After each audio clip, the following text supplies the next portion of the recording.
Is that she studies in high school and she would like to know if you recommend her to study astronomy. Pregunta que si es recomendable estudiar astronomía.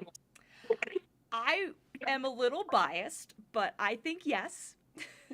I love it. It's the universe is so interesting and there's a lot to learn on Earth, but there's so much out there.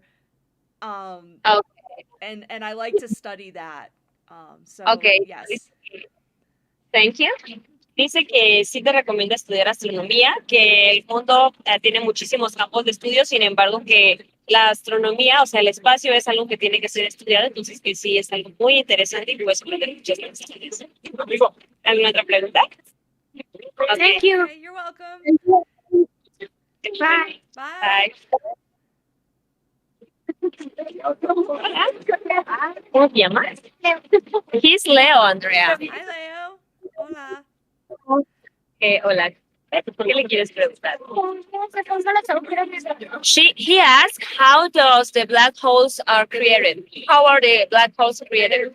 So the question is, how are black holes created? The short answer is stars explode when they die. So when a star dies, it goes boom. Ok, cuando una estrella muere, explota. Entonces chocan y la misma energía y gravedad que se genera provoca un agujero negro que absorbe más energía. Okay, and where do the black holes go? Well, they just stay. Oh, so the question is, where do the black holes go? That's a good question. They kind of just stay where the star was. And you usually find black holes, like really big ones, at the center of galaxies. So at the center of the Milky Way galaxy, there's a black hole. Ok, dice que donde estaban las estrellas antes de explotar, ahí se quedan los agujeros negros, pero se siguen expandiendo. Entonces las galaxias tienen diferentes como agujeros negros que van como creciendo eventualmente por lo mismo que van absorbiendo. ¿Alguna pregunta? Ok, muchas, thank you very much.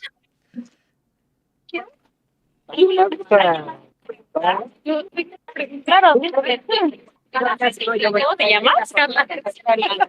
Hi, Andrea, she's Carla. Hi, Carla. Hi. Es que escuché algo así como de que Júpiter no orbita realmente alrededor del Sol. Okay.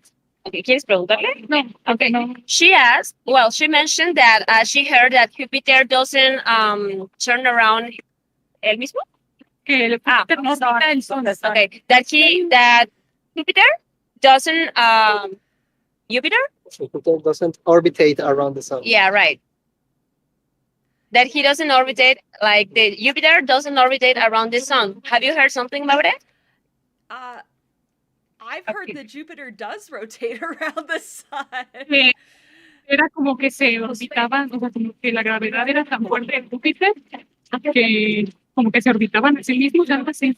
Okay, well, what she mentions is that she heard that the gravity is so strong that Jupiter and the sun like interact due to gravity, like each other. Right. Find each other. Yeah. No, yeah. So we call that. So you're right. It's orbiting what we call the center of mass of the sun and Jupiter. And so if it's kind of like the average. And that's true for Earth too. It's just Earth is so small that the center of mass is in the middle of the sun. So for that system. Okay. Lo que entendí, en teoría sí, o sea, sí tienen gravedades fuertes y por lo tanto sí orbitan como entre ambos, pero realmente Júpiter sí orbita alrededor del Sol. Ok. Entonces, o sea, es que no entendí, o sea, el centro de masa es más pequeño, por eso sí orbita el Sol. Pero por eso Júpiter orbita el Sol. Y no el Sol. Pero ¿cuál es la otra diferencia? O sea, ¿en qué sí se parece? O sea, ¿cómo? Es que no entendí lo primero. Ok, sí hay una gravedad entre ambos, pero la masa de Júpiter es más pequeña que la del Sol. Entonces es el sol le gana con su... Ah, ok. Bueno, entonces explicaron mal ese video que vi. Yo dije, mejor la pregunta que quise saber. Sí, claro. Va. Thank you very much, Andrea. Thank you. Bye. ¿Alguien más quiere preguntar? ¿Nada pasado? No, pues una vez, yo ya pasé, ya pasé. Aquí tengo. Hello. Igual, sí, posiblemente. ¿Cuál es? Ah, Rodrigo. Well, our new guy is Rodrigo. Hola, ¿cómo está? Bien, gracias. Excuse me, guys. Is there any way to know the songs? Well, ay, Dios mío. En español. The age of the sun. Oh, there is. Yes, the sun is 4.5 billion years old, Okay. and it's Yeah, about that- halfway through its life. Okay. And you can tell based on how bright it is, what kind of elements, or what kind of atoms are in the sun, and yeah, so yep, so 4.5 billion years old. Okay, thank you. You're welcome. Gracias. Hi, I came back to ask you about your work in Orizaba. Oh yeah, so it's an experiment called the High Altitude Water Cherenkov Observatory, or HAWK. I think that you have a lot of tanks, water tanks. That's Am I right? Yeah, we have 300. Okay. Are you working there with neutrinos? Neutrinos? We work with a particle called gamma rays, not neutrinos. Could you repeat me, please? What kind of? Gamma rays, high energy light. What's the name? Gamma ray. Yeah. Okay. It's kind of particles Yes. from the sky or something like that. Yes, from the sky. Yep. And what or why are you using the water Because to measure? because we can't see gamma rays with our eyes, but when the gamma ray hits the water, it glows blue. It makes blue light, which we can see. Yeah, I suppose that it's very interesting. Would you like to tell me more about it? Sure. Yeah, we are making a survey of gamma rays from space, so where they come from, how much energy they have, and then we try to figure out what physics made them. And so there's a lot of high energy, particles in space whipping around, moving around and interacting with each other and making gamma rays. And so we can learn about the particles that made the gamma rays by observing, the gamma rays and how many we see. And there's a lot of different science you can do. I am looking for a signal in gamma rays from dark matter interactions. We haven't seen any yet, but we're still looking, because like I was saying, when particles interact, they can make gamma rays. And so we think that dark matter is a particle, like a proton or an atom. And we think that when dark matter interacts, that it could also make gamma rays. So we're looking for that. That's message. Okay, it's very interesting. Would you like to tell me something about the measure of the gravity? Do you know? I suppose you don't work in Orizaba with gravity, but I know other science are already working with that. Yeah. Would you like? Are you talking about gravitational waves, like what they detect with the LIGO experiment? Or Yeah, I would like to know if you. I don't know if you would like to tell me something about the gravity. Yeah, actually, so Hawk is looking. So it does relate to Hawk. So we have black holes, and when black holes collide, when they run into each other, they make what's called a gravitational wave, which is like a ripple, but with gravity. And this is made from black holes colliding, and in if it's a black hole and say a neutron star, which is slightly different than a black hole, you can also get gamma rays. And so we are looking for a gamma ray signal that happens at the same time as a gravitational wave signal from LIGO. And so that's actually a really interesting research that we do right now. I'm very glad to talk with you, and thank you very much. You're welcome. Thank you for the questions. Bye.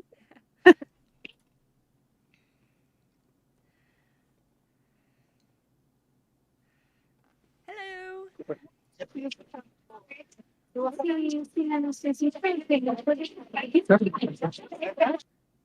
Me one time, sorry, because in the first time I was so nervous. Sorry. It's okay. Está bien. Okay. Can I know something about your work time? Yeah, I am a scientist, and so I solve puzzles basically about the universe. I try to understand something new about the universe that no one's ever done before. I don't know if ¿Cómo se dice puzzle? How many hours you work? How many hours? Yes. I work 8 hours a day, 5 days a week. So I do a 40-hour work week.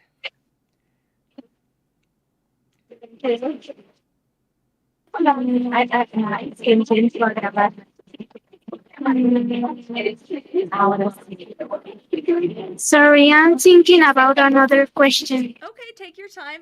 I can do a dance. Yay.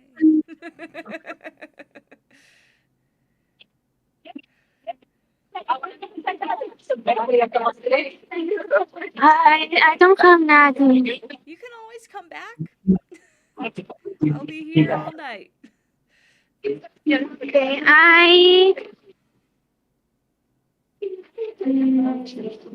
I come back when I have another question.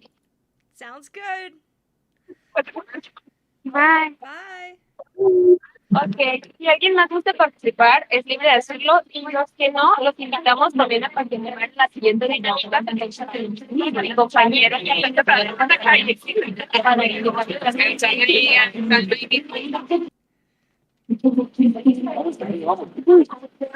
Claro, Hi. Hello. Hi, I'm Josue. Hi, Jose. I have a question for you, Mhm. please.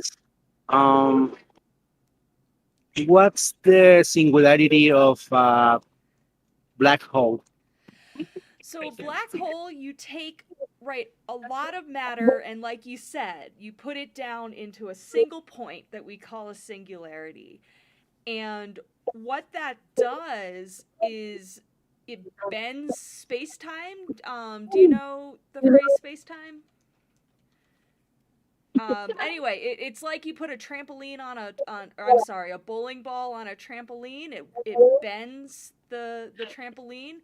Well, a black hole singularity bends space and time so much that not even light can get out. That's why it's black. Okay, very interesting. Thank you very much. You're welcome. Thank Nice to you. meet you. Nice to meet you too. Igualmente. Bye.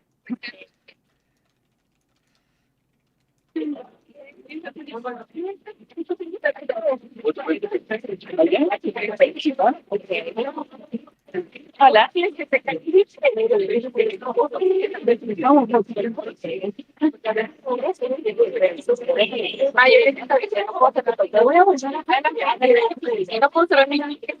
Tú también eres monitor, está ayudando. Pues, sí. Ah, mira. ¿Le puedo volver a preguntar? Claro. Ayuda, porque necesito tener acceso aquí a esto, entonces que me ayude a entrar acá. Hello, Si no, Jen. Hi. Hi. Would you like to tell me about what do you do in Orizaba? Yeah, we are observing high energy light from space called gamma rays. So these are signals from space from very interesting things like black holes, pulsars, and I actually look for signals from dark matter interactions. So we think that dark matter is what's holding our galaxy together. We know there's a lot of gravity, so there has to be something there, but we it doesn't have light. But we think that when it hits other dark matter, it could make gamma rays. So we look for gamma rays from places where we know there's dark matter. Thank you. And what do you do, or what do you like to do better? Or what's the most interesting for you? I really like coding. So, like computer programs, because we have so much data, I can't analyze it myself. I have to have a computer do it. And so telling the computer how to analyze the data, I think, is really interesting. Analyzing, it's what you do? Yes. Yep. Oh. And about the water tanks, would you like to tell me something about it? Sure. They are quite big. They're about the size of a T Rex, the dinosaur with the little arms. And there's 300 of them, and they're filled with water, and then they have 4 light sensors inside each tank. And so when the gamma ray hits the tank, we can see the light it makes because it hits the water and it flashes blue. And so we can see that blue light with our photosensors, our little light detectors. And then we actually see 20,000 flashes of light per second. So we get a lot of data. And how many liters of water have each tank? Let me try to remember. It's a lot. It's a lot. I suppose they are big, really big. Yeah. It's okay. It's about 200,000 liters of water. So Each one? each one. Yep. And how many tanks do you have in Orizaba? We have 300. 300 tanks. That's right. Or it's a lot of them. Yes. And, and if you get or you can detect a particle, most of the times you can see them in all the tanks or several of tanks or just one. That Each. is a really good question. So when you have it depends on the energy of the particle.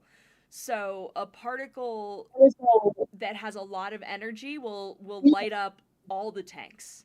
But a particle that has only a little bit of energy will say only light up one of the tanks. And so it depends on the particle. So I suppose it's a way to to know how many energy a particle have. Exactly. Yes. Okay. Thank you very much. You're welcome. Bye. Bye. Está bien, tiene un chorro de información. Puede ser.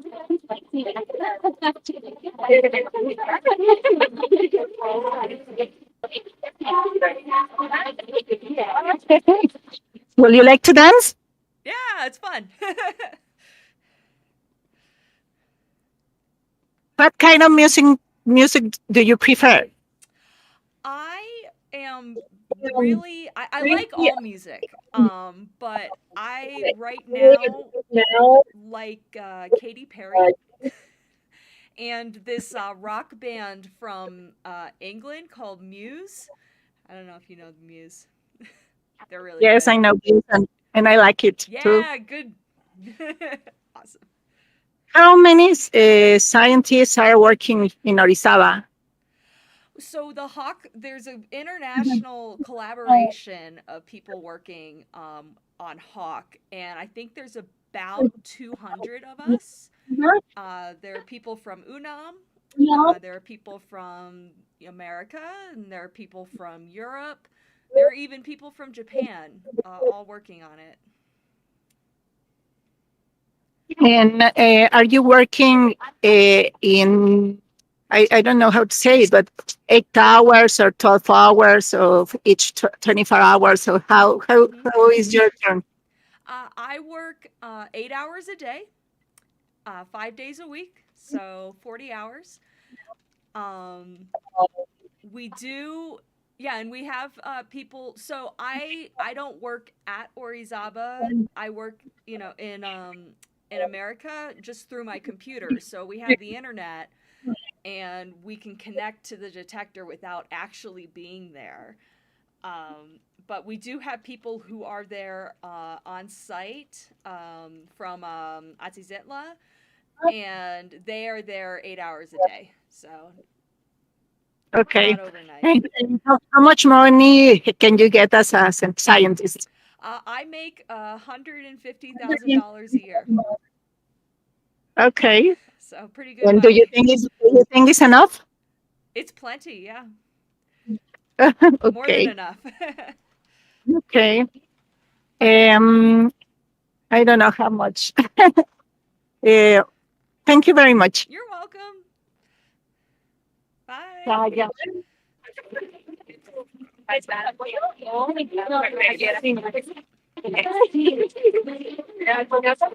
llama Mireya.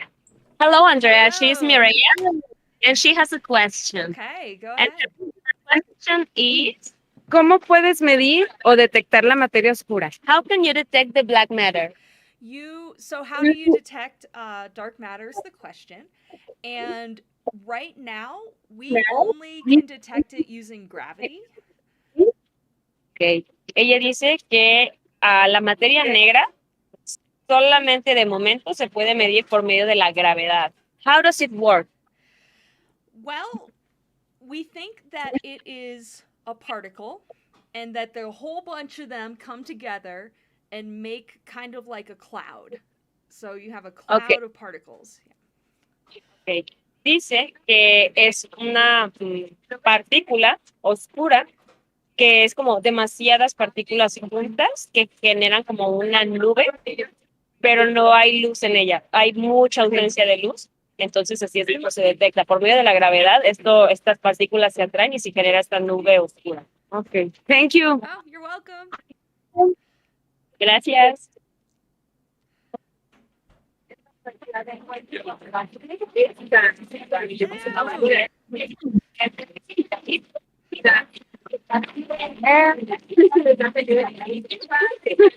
¿Cuándo se descubrió la luna? Has a question and she wants to know when the humanity discovered the moon. When did humanity discover the moon? I think we knew about the moon even before we were people, back when we were monkeys. Dice que básicamente la luna se descubrió desde mucho antes de casi casi los principios de las primeras civilizaciones y que como tal no hay una fecha específica, pero ahora sí que desde nuestros principios. ¿Le quieres preguntar la otra de I'm not sure. Did I get the question right or? Yeah. Yes, she wants to know if there's extra life on the back of the moon. That is a good question. So we can't see it from Earth, but we have sent robots and satellites out, and they've looked, and they haven't seen anything. So, as far as we know, no life on the moon. Sorry. Dicen que la humanidad ha mandado robots y ahora sí que equipo para investigar para por ahí qué es lo que hay detrás, pero que por el momento no se ha descubierto nada. ¿Tienes otra pregunta que le quieras hacer? La que sea, tú la tengo.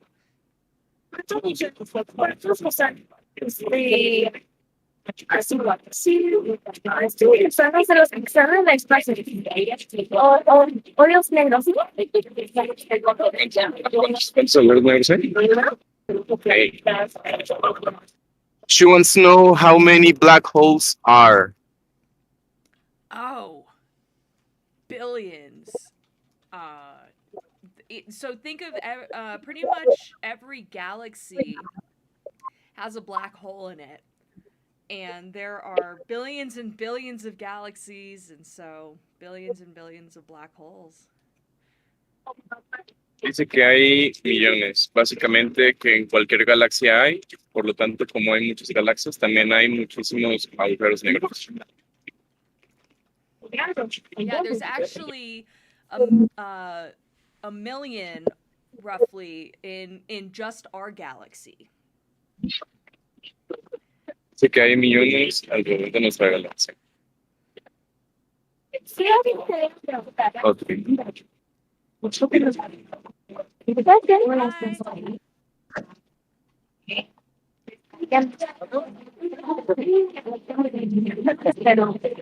¿Sí está bien el micrófono? ¿Y así se escucha? Sí, claro, sí, claro. Hello, how are you? Hi, good, thank you. How are you? Very good. Where are you from? I'm from a laboratory called Los Alamos in New Mexico in America. But how far is that from Juarez? Because I am from Juarez. Juarez? I mean, we're maybe a 6-hour drive from the border, and so yeah, I'm not sure. Yeah, I think it's about 6 hours drive. Oh, yeah, that's far. Well, I have a question. Mm-hmm. It's about the universe that is supposed to be expanding, right? Mm-hmm.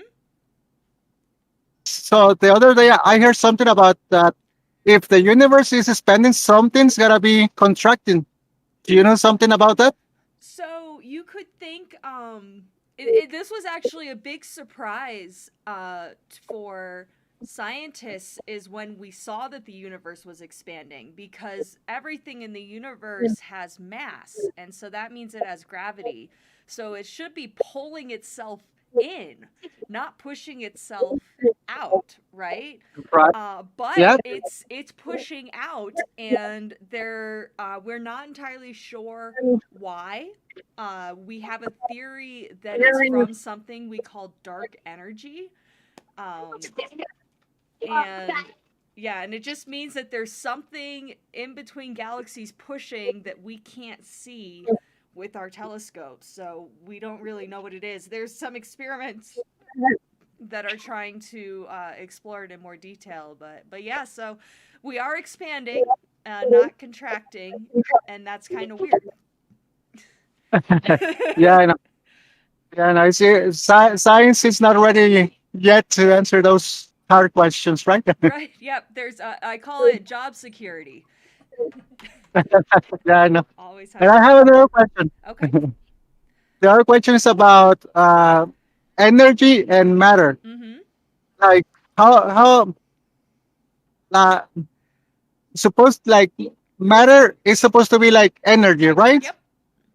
But it takes a lot of energy to, how can I say, to accomplish some matter. Is there any relationship uh, different from what Einstein said about that those two things? Right. Yeah. E equals MC squared. Einstein got it right as far as we know. Matter is energy. E equals MC squared. And what's really cool is that matter is a lot of energy. So right when you take an atom and you convert it, instead of being matter into energy, right, you have like a nuclear bomb, and so you just have a lot of energy packed into each atom. So yeah. Uh-huh. Yeah, and also I heard something about like that's a theory. I think that's the name. Yep. But they were talking about having the strings vibrating in some kind of frequency, which means that you can perceive them as an atom or as something. But then if they change the vibration, you can perceive them as something else. Yeah, What because do you know something if about that? you change it's kind of like when you're playing a guitar, when you play a different note, that string is vibrating differently. That's why it sounds different. Because it's And, so yeah, and so it's kind of like that where you have different particles, right? You like you said, the strings vibrate differently, so you get a different particle.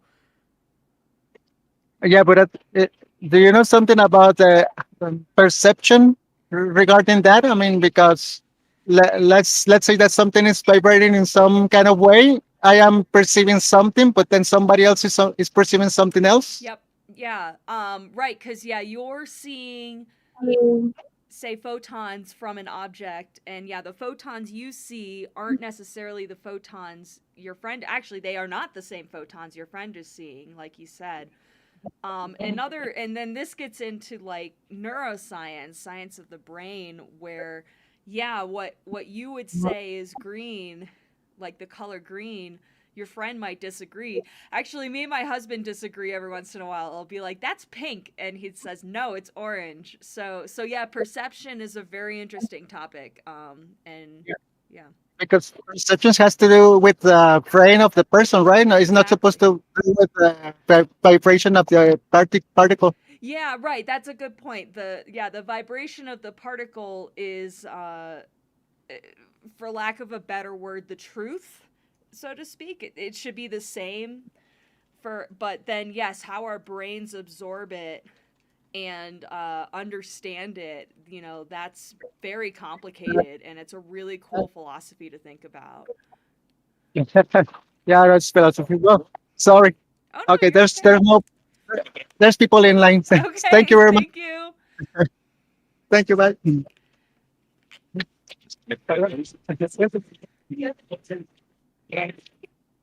Hello. Hello. I just want to know if is there like more information or new discoveries regarding the moon hero of Jupiter? Oh, the moon. Which moon of Jupiter? Hero? Yes, hero. Which I guess I. Oh, Europa. Europa? Yes, correct. Oh, sorry. Okay. I don't think there's really anything new on Europa. Europa is interesting, right? Because it's a bunch of ice, but Yes. underneath the ice, they think that there's water. And Mm, so, yeah, I remember hearing about a possible, satellite, like space experiment that they were going to send there called Ice Pick, but I don't think that it really took off and has been funded. So I haven't really heard much interest about Europa, to be honest, the past couple years. Okay, yeah, no worries. It was useful. Thank you. You're welcome.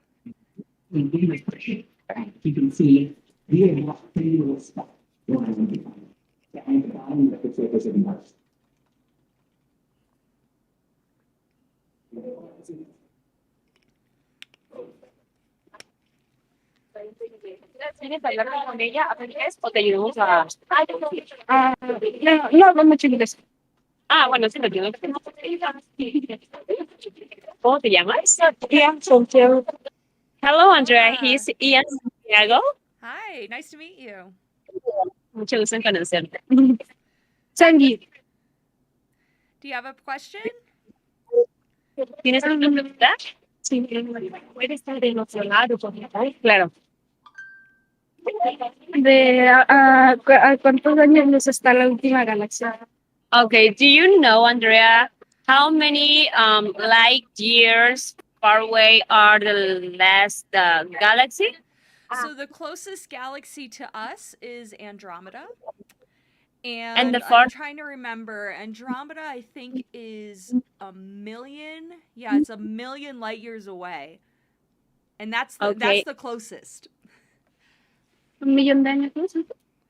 Sí, pero la más cerquita. Tú quieres saber la más lejana, ¿verdad?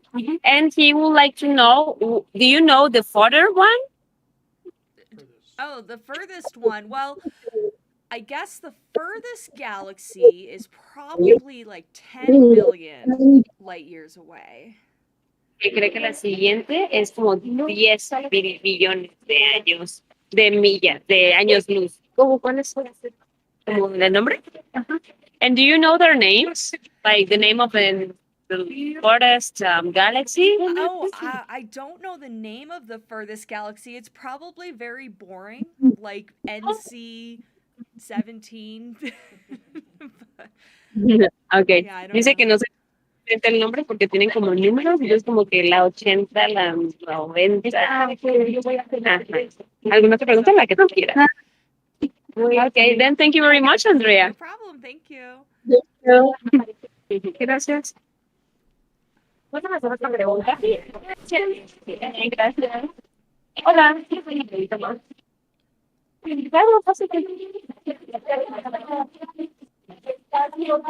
Hi again. Hi, it's me again. Did you have another question? Yes. Can you tell me the difference between black matter and the galaxy or stars? Sorry. Right. So the big difference is that stars give off light, right? Stars shine. They're luminous, and dark matter is not. It's yeah. It basically looks black.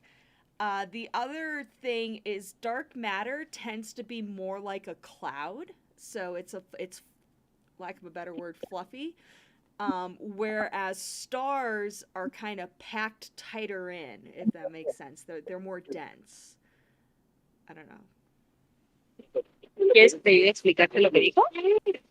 Dijo que la mayor diferencia entre una estrella y la materia negra es que las estrellas brillan y la materia negra no. Entonces, o sea, es básicamente ambas son partículas y son como un montón de partículas juntas, simplemente que una es más, o sea, una tiene luz y la otra tiene ausencia de luz. En una no hay nada de luz. Pueden estar juntas, y la masa oscura es la que rodea la masa. Todos los planetas, todas las estrellas son como partículas que tienen luz y todo lo que está alrededor, lo negro, esa es la materia oscura. Esa es la mayor diferencia entre Why you choose be a astrophysics? I chose it because I like solving puzzles. You like so much the space, the galaxy? Yeah, I think that space is very interesting.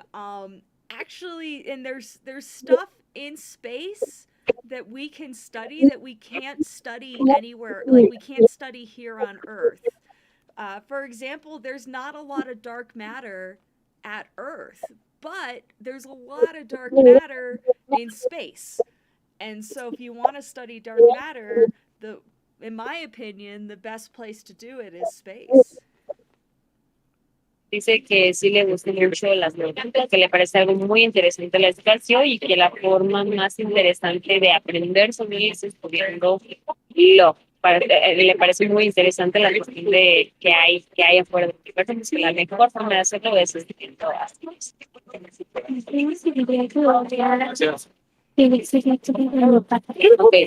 then this will be awesome. This will be it. Thank you very much. This will be it. Thank you so much. No problem. You're welcome. It was nice meeting you. Muchas gracias por conocer. I'll dance while you walk away. Hola, ¿tienes una pregunta? Puedes sentarte y ella te va a responder. Puedes hacer la pregunta que tú quieras, de lo que tú quieras sobre el espacio. Ah, ok, son los crean, ¿verdad? ¿Cómo? Sería una inteligencia artificial. No, es una persona real. Y si te sientas, te va a ver.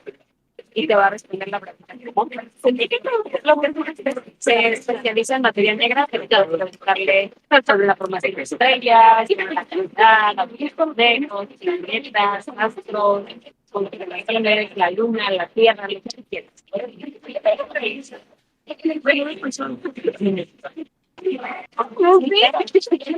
Hello, it's me again. Hey, welcome back. I just want to know if the Earth has like a risk of, I'm not sure, receiving damage or something like that by a black hole, or is there like a black hole close to the Earth, or or which Right. one is the closest? So the closest black hole, I would guess is maybe 100 light years away. If I had to guess, let me look it up. But as far as could they damage Earth, the ones in our galaxy, not at all. However, there are black holes. When they collide with other black holes, they make what's called a gamma ray burst. So it's a big explosion, and the explosion points in a specific direction. So if a gamma ray burst happened close to us and it was pointed at us, it could be bad. So possibly because of gamma ray bursts, I think is the biggest threat to the Earth as far as You black holes said, go. yes, you said that happens if a black hole hits with another one, correct? That's right. Yeah. Okay, nice. Yeah. Okay, thank you. You're welcome. I have another question, Andrea. Please. Yeah. What will happen if a meteorite hits our planet? What will be like immediately like the immediate effect in us? It will be like a tsunami. Will be like an automatic like destruction. What do you think that will happen if a meteorite hits the planet? Right. So it depends on how big it is. Right, because we have little ones hit all the time, but they burn up in the atmosphere. So they aren't a big deal. But if we had a really big one, if it hit the ocean, yeah, that would make a tsunami, like you said. And that's bad. And then it would also, so it wouldn't destroy the Earth immediately. It would make it would make a lot of stuff in the atmosphere, and so it'll block out the sun, and then we can't make food anymore, and it becomes really cold, and then we all die off slowly. Okay. And for example, I have another question. Probably you mentioned, yeah, like you already responded to this, but like if a small meteorite, such as I mean, I don't know, like the ones that have hit the planet before, um, hits the air, not the water, but the air.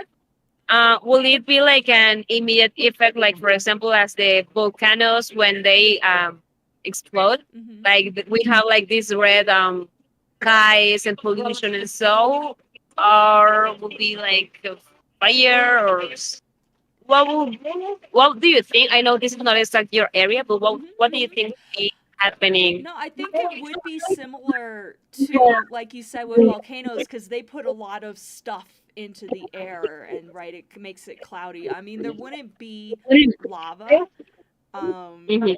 but yeah, if it hit and yeah, it would make a big crater, and it would just put a lot of stuff, a lot of dust and dirt in the atmosphere, and that would be bad.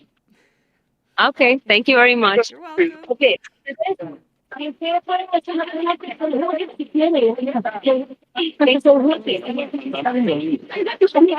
No, sí, pregúntale. ¿Qué le quieres preguntar a la Hello. experta? Hello. Hi. Hi. How are you? ¿Cómo ¿Cómo está? está? Bien. Bien? Muy bien or just bien? Solamente bien o muy bien? Bien. ¿Cuál es la pregunta que le quieres hacer a la experta respecto al espacio, de las estrellas? ¿Qué te gustaría saber de las estrellas? Antes,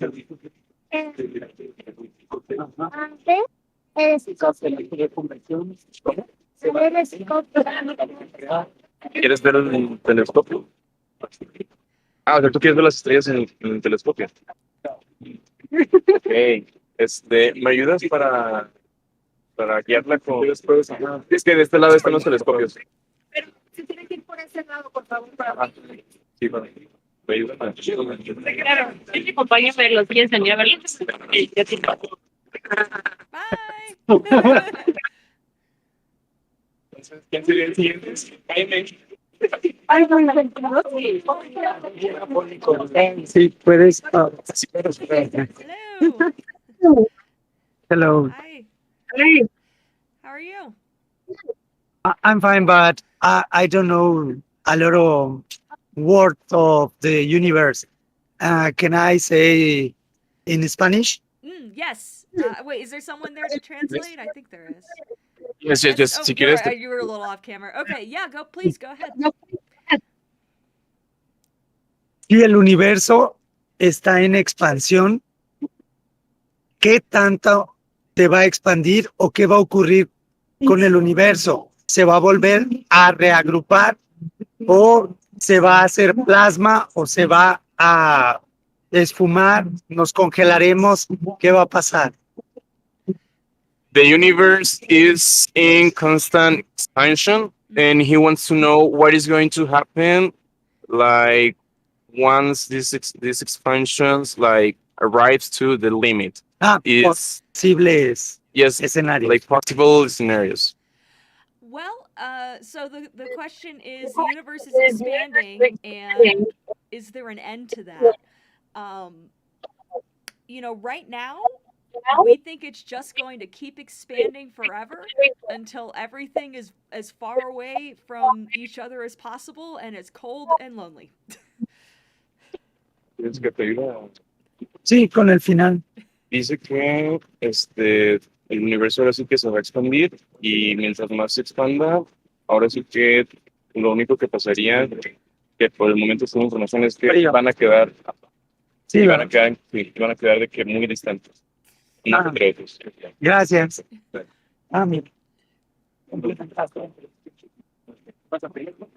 Hi there. Hi. Hello.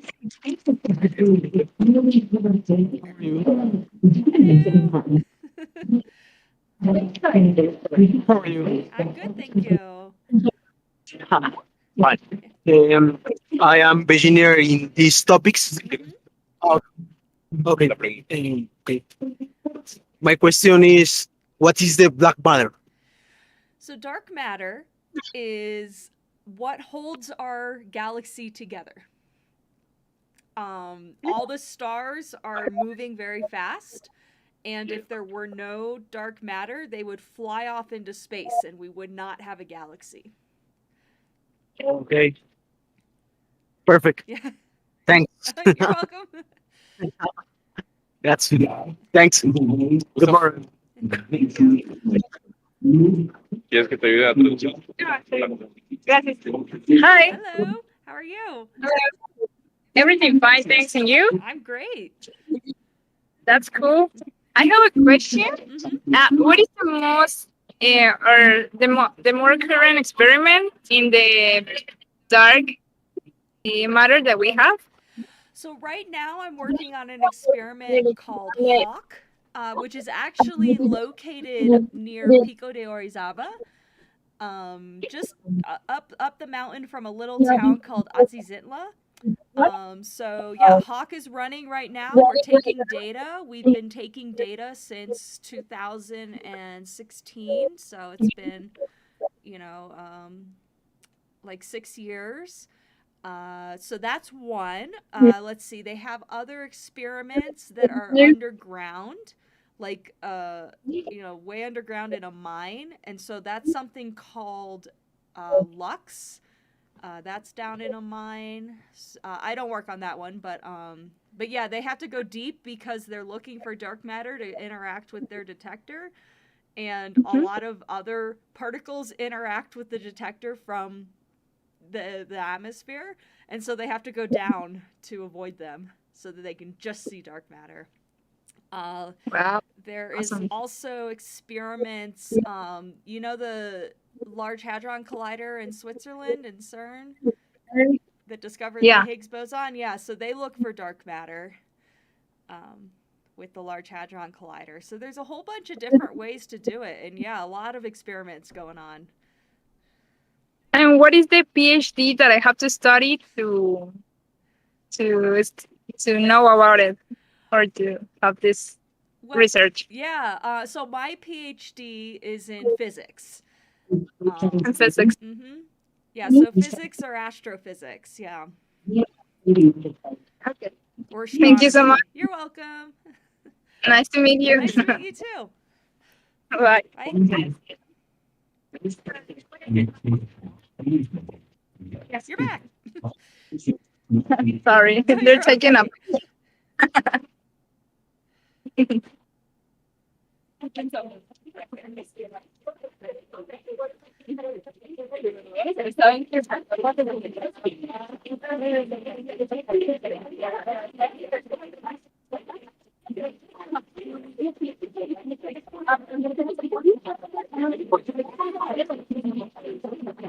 Hi.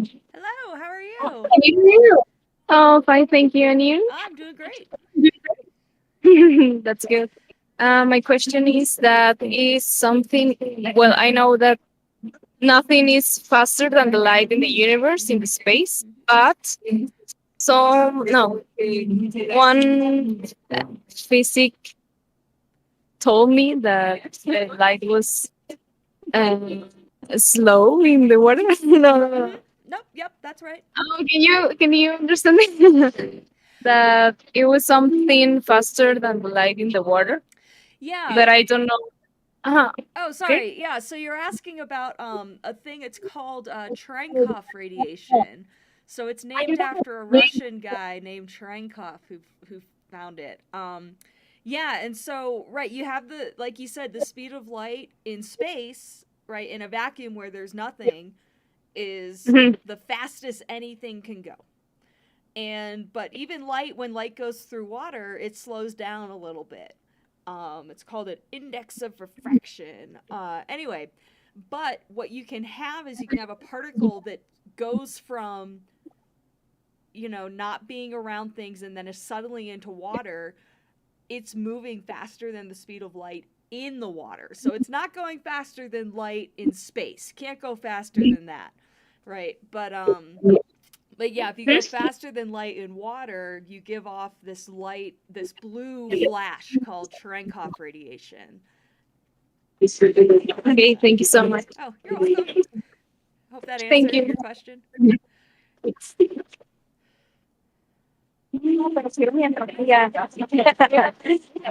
Hello, how are you? Hi, I'm good. How are you? I'm very well, thank you. Well, I have a question, of course. Nice. Yeah. And my question is, why is important to the entropy in the universe? For example, I mean the problems that the astrophysics have with the entropy, trying to explain about neutron stars or other kind of stars. I don't know if I explain my question, but is I'm curious about it. Yeah, so you were asking about entropy. Yes. Yeah, and how it applies to stars. Yeah, because it's interesting. I remember doing, when I was in classes, learning about neutron stars. Because yeah, the entropy of the neutron star, I believe it's pretty ordered. Like it's basically like it's a big neutron. But yeah, and it's interesting too because the entropy.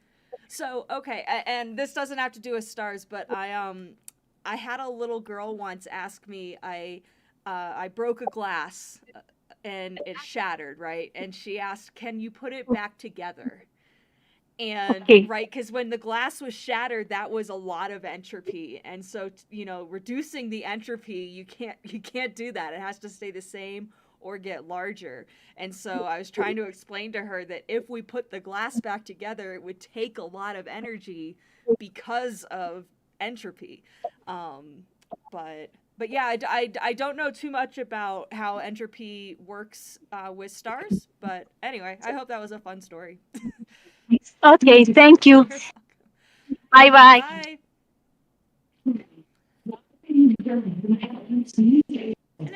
Hello. Hi. How are you? Hi, thanks. And you? I'm great, thank you.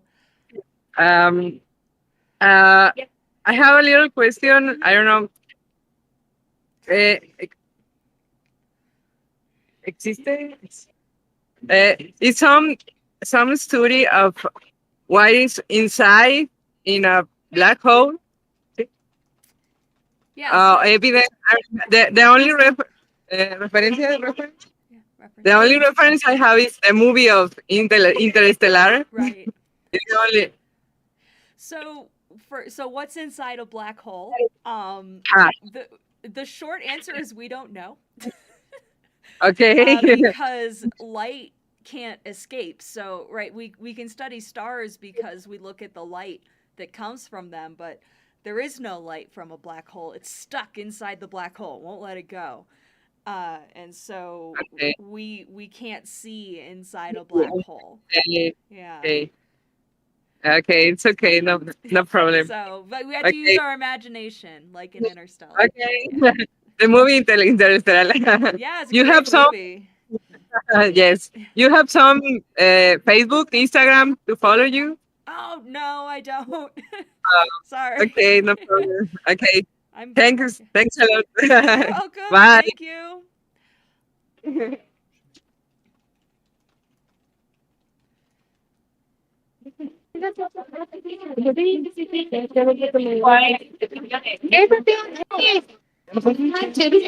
Dale. Yo también siento te adelantas si no hablas inglés, te ayudamos otra vez. Nosotros pegamos la screen. Hello. Microphone. Don't be shy. Buenas noches. Oye, ¿por qué es tan oscuro el universo? He's asking why the universe is so dark. Because I guess there's a lot of space in between stars. La respuesta es que hay mucho espacio entre una estrella y otra. I don't know if that makes sense. ¿Cómo determinaron la velocidad de la luz? ¿Qué? ¿Cómo determinaron la velocidad de la luz?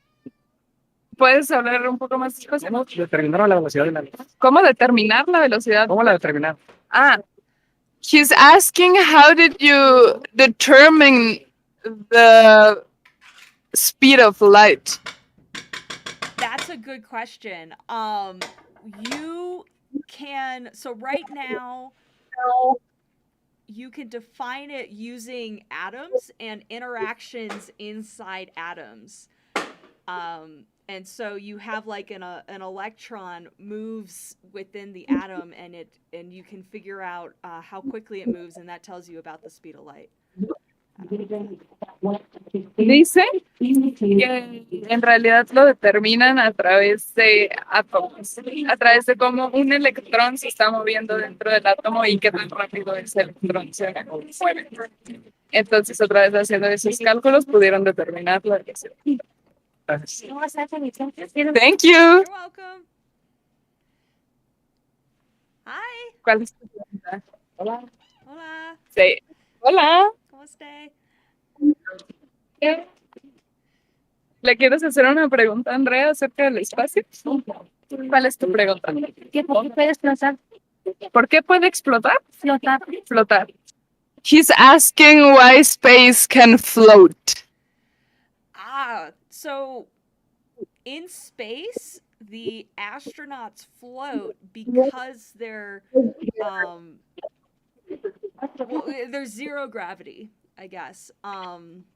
But it's because they're going around. So it's like they're in imagine an elevator that just falls and only falls and never hits a bottom.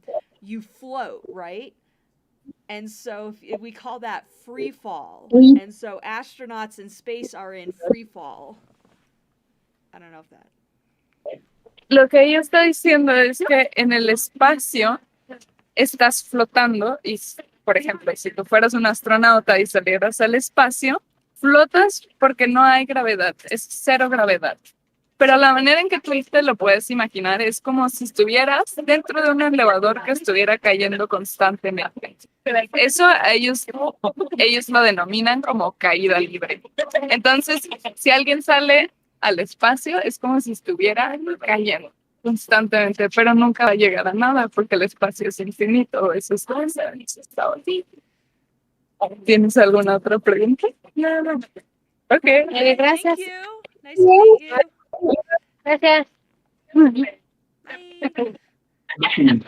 Hello.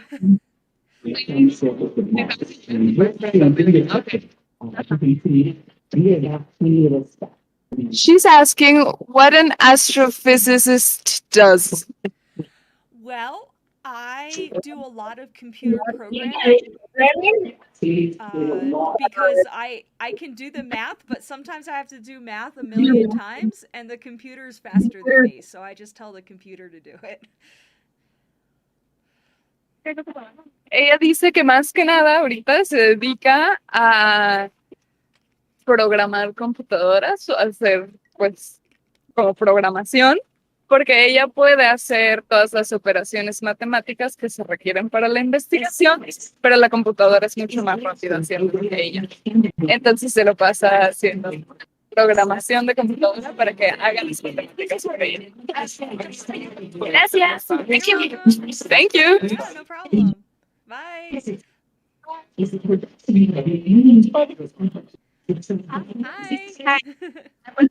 Hi. Sí. Puedes preguntarle, por ejemplo, la materia oscura nos puede desintegrar y cómo nos desintegraría, si es que nos desintegra la materia oscura. Okay. She's asking if it's possible that dark matter can disintegrate a body, and if it is, how would it work? So, dark matter we call it decay, but it is basically disintegrating. So we think that dark matter could do that, but it doesn't do it very often, which is good because we need dark matter to hold the galaxy together. Was that the question? Was like, does dark matter disintegrate? Yes, I think it was. Okay. Let me. So it can, yes, but not very often. Yeah. ¿Quieres que te traduzca la respuesta? Sí. Dice que sí puede hacerlo, o sea que ellos lo usan otro término que no es como desintegrar, sino más bien como decaer, pero que no lo hace muy seguido. Y que básicamente la materia oscura pues se encarga de mantener junta la galaxia. O sea, sí puede, pero no lo hace muy seguido. ¿Quieres que pregunte que si lo hace, cómo sucede? Ajá. And in the cases where it does decay, how does it work? Do you know how it works, or you're still figuring it out? Well, we don't even know if it does. We've never seen it decay, so we're still figuring it out. Yeah, lots of questions. Okay, so it's just like a possibility, but you haven't actually seen it. Yeah. Seen it. That's right. Yeah. Okay, thank you. Oh, you're welcome. Dice que es una posibilidad, pero como nunca lo han visto suceder, aún no saben cómo funciona. Okay. Thank you. You're welcome. Bye.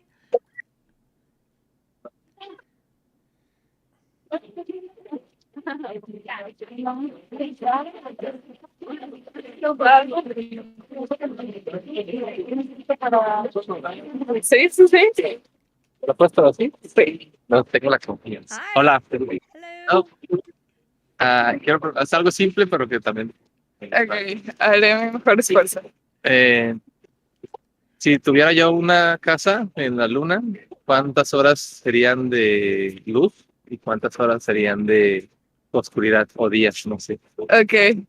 He's asking if he would live on the moon and have a house there, how many hours of daylight and how many hours of night would he experience?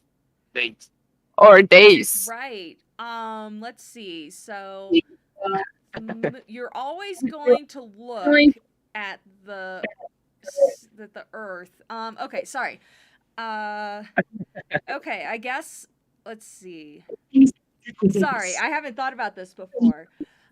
Take your time. So the moon, right? There's a side of the moon that's always away from Earth, and so the moon we call it tidally locked, so it's kind of stuck in one. But if you are on the moon, I think it's about the same as Earth.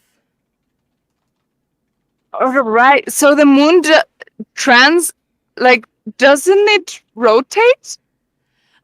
The moon, like, so right, the Earth rotates and you get days, but yeah, no, The moon doesn't. no, the does, oh. Oh. It's locked because of tidal forces. Yeah, it's locked because of tidal Yes. forces. Yeah, yes, they just explained it to me. Oh, okay. Thanks. Yes, sorry. I didn't do a good job. ¿Le entendiste o quieres que te traduzca? Pero no escuché. ¿Qué? No, nada, o sea, yo tenía la duda, es que yo tampoco estudié física, entonces no tengo idea, pero tenía la duda de que si no rotaba, solo se trasladaba. Pero parece que sí lo hace, pero al mismo nivel de la Tierra, de esa forma, de un lado, siempre está viendo hacia la Tierra y el otro lado no. Pero dice que si estuvieras en la Luna, las horas de luz y de oscuridad serían parecidos a la Tierra. Okay. No sé si igual, pero parecidos. Okay. Thank you. Thank you. Okay, yes. Thank you. Hola. ¿Quieres que te ayude a traducir una pregunta? Sí, ¿cuál es tu pregunta? ¿Quieres decir hola? Sí, hola. Hola. ¿A qué distancia está el Sol de la Tierra? He's asking at what distance is between Earth and the Sun. The distance between Earth and the Sun is Yes, exactly. Sorry. It's 8 light minutes, but it's also so it's about 100 miles. Million miles. Sorry, 100 million miles. 100 million miles. O sea, hay dos formas. Ajá, 100 million es. 100 million es un millón de millas o 8 minutos. 100 millones de millas. ¿Y cuánto está en kilómetros? Oh, do you know that? 160 kilómetros. No, 160 millones de kilómetros. Thank you. Oh, you're welcome. La otra pregunta que ¿quieres hacer otra? Puedes hacer cuantas tú quieras. ¿Qué materias se necesitan saber para ser astronauta? ¿Qué materias? ¿Cómo se traduce materias? Como what topics? Signatures. Ajá. He's asking what signatures do you need to know to be an astronaut? Well, you need to know a lot of math. Just mathematics? You're right. Yeah, you need to know science. And you need to know how to solve problems quickly. ¿Y cómo resolver problemas rápidamente? Especially if you're stressed. If it's dangerous, you have to solve problems. Really. Especialmente si estás en una situación estresante, tienes que saber resolver problemas aunque estés estresado. But you also you need to be athletic. Tienes que ser atlético. So yeah, it takes a lot to be an astronaut. Necesitas muchas cosas para ser un astronauta. ¿Ya? ¿Te quieres despedir? Thank you. You're welcome. Bye.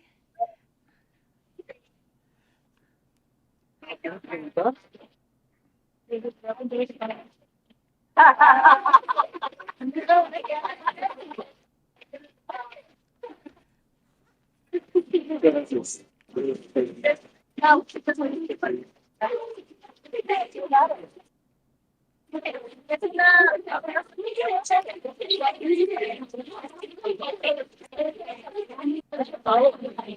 ¿Quieres enviarte ahorita?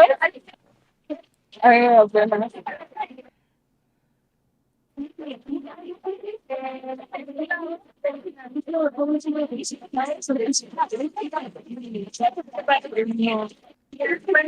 Le pregunto. Hi, Andrea. They are asking about your last name, Oh, Albert. Albert. Yeah. Great. And where do you work? I work in the United States at a laboratory called Los Alamos in New Mexico. Great. Yeah. And somebody else asked me, what is the best part of being a physicist? At least for you. Right. I like solving puzzles, like I said, but I also like the people I work with. Scientists, we're all working together, so I'm not just by myself. I work with other people all the time, and it's fun to be in a team and solve problems together. That's awesome. I think quiero hacer una pregunta. Oh, they just asked, what would you be if you weren't a physicist? Have you thought about that? Yeah, let's see. If I weren't a physicist, Weren't. I actually think I might be a pretty good lawyer because I like to argue. That's a good answer.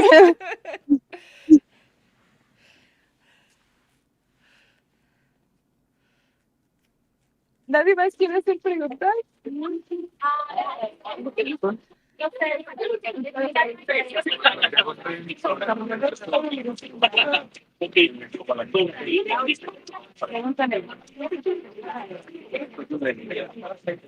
Sobre todo,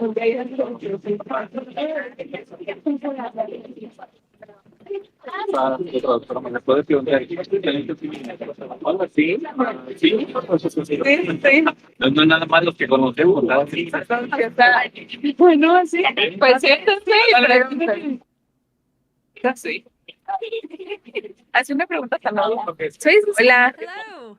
Hi. Hi. Si quieres te ayudo. Ay, gracias. Preguntarle eso. ¿Qué quieres preguntar? Si es que hay de verdad vida en otros planetas cercanos a nuestra Tierra. She's asking if there is life on other planets. Probably, but we don't know for sure. Probablemente, pero no saben. Ajá, no están seguros. Thank you. You're welcome.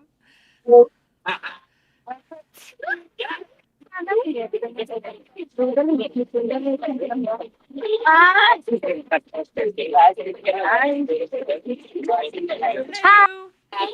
intentar preguntarlo en inglés? Ay, no soy buena. No soy Puedes intentarlo y si no, yo te ayudo. También puedo ayudar. Ay, ¿cómo digo en inglés? Sí, no, soy muy mala. No. Bueno, dímelo en español. Sigue. Sí, o sea, ay, ¿cómo entiendes la pregunta más? ¿Dónde pueden ser un planeta? Sí, Plutón deja de ser un planeta. O sea, sí, Plutón deja de ser un planeta. Ajá. She's asking if Pluto is a planet or if they stopped considering it as a planet. Yeah, unfortunately, we don't call it a planet anymore. It's smaller than a planet. And there's actually a lot of other things like Pluto out where it is, and those aren't planets either. They're also what we call dwarf planets. So it's not a planet, no. Dice que ya no lo consideran como un planeta y que de hecho hay muchas otras formaciones en el espacio cerca que tienen el mismo tamaño y que tampoco son considerados como planetas simplemente porque son pequeños y los llaman planetas enanos. Gracias. Gracias. Thank you. Bye. No sé, ¿alguien más quiere hacer esta pregunta? Hi. Hola. Hi. Why are you using lobes? Why am I using lobes? Gloves? This is guantes? Oh, Gloves. gloves. I'm sorry. Because it's winter and my hands are cold.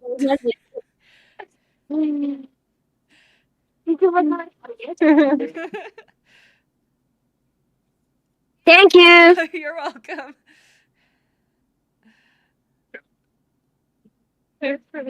¿Por qué existen estrellas? Las estrellas. Okay. Hi. She's asking why some stars are red and others blue? Mm-hmm. It's because of how hot they are. You can think of, so you have fire, and fire can be red, it can be yellow, it can be blue. It depends on how hot it is, and that's the same with stars. Oh, that makes a lot of sense. Dice que eso depende completamente del calor, de qué tan calientes sean. Es igual con el fuego. Ves que a veces el fuego es rojo y a veces es azul y a veces es... Ajá. O sea, todos son calientes porque el fuego también en cualquier estado va a ser caliente. En la estufa, por ejemplo, se ve azul, pero sigue siendo caliente. Pero subiendo la temperatura cambia. Es lo mismo con el fuego. Son calientes. Todas son calientes, pero unas son más. ¿Y el azul es menos caliente? Creo que sí, pero le podemos preguntar. One further question is the blue stars then are less hot than the red star? It's the other way around. Actually, the blue stars are hotter. Hotter. Oh, awesome. Yeah. Al revés. Las azules son más calientes. Okay, thank you very much. Thank you.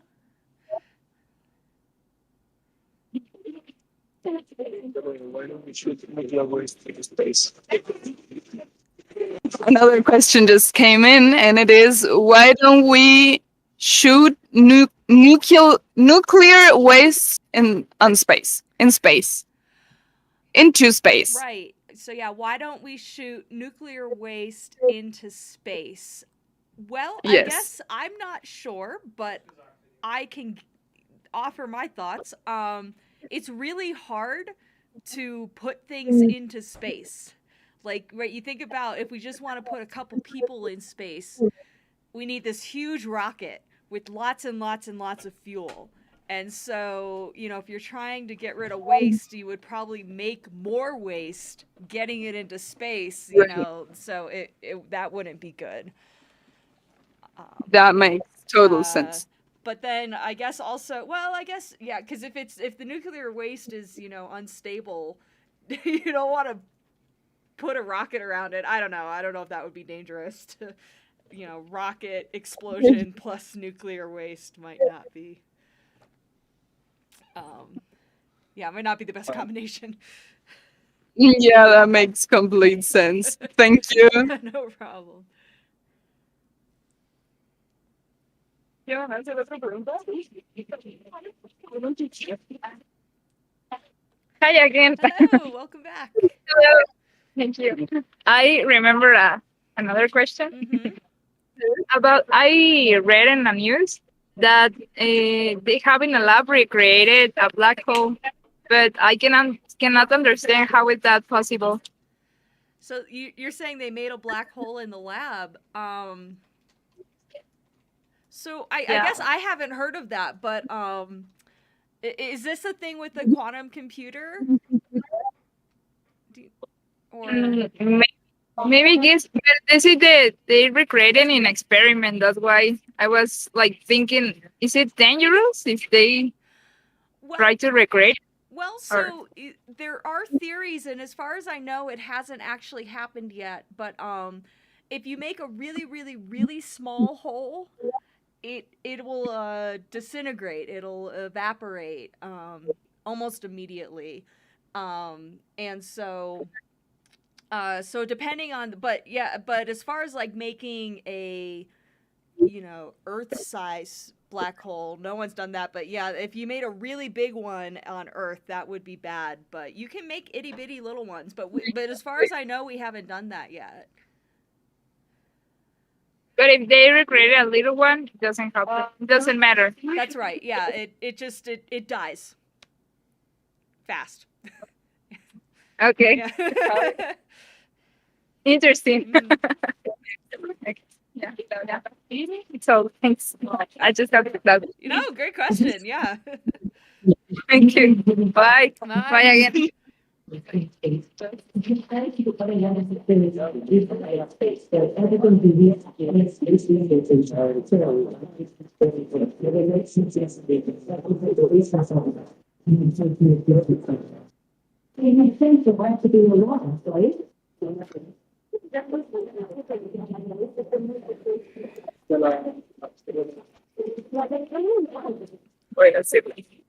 We are gonna search for more people so they can ask you more questions. Okay, great. Thank Hold you. on. Yeah. No, thank you. It's an honor. Sí, necesitamos orientar. Sí, excelente. Hi Hi. again. Sí, Oye, ¿qué ocurre con el espacio-tiempo en los agujeros negros? Hi, Andrea. Hi. Just what happened with the time space in the black holes? So, okay. Imagine, do you know what a trampoline is? You bounce on it, you jump, and it's springy. Yes. Yeah. Okay.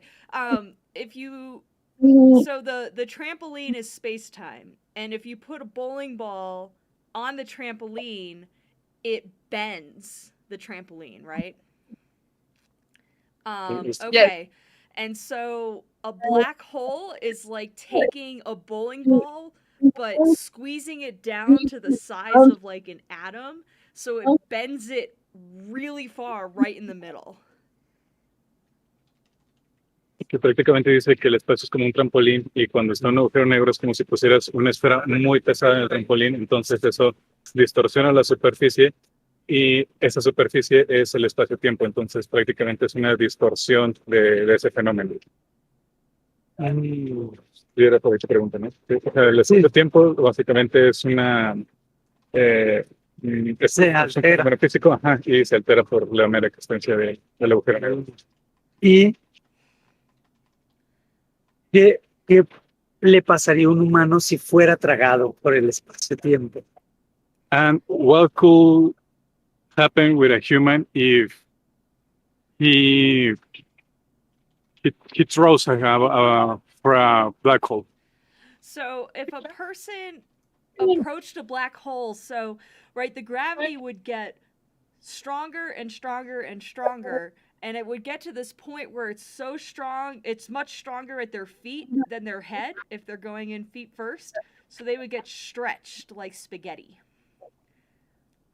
Prácticamente la fuerza de gravedad sería tanta y tan fuerte que se convertiría en una especie de espagueti.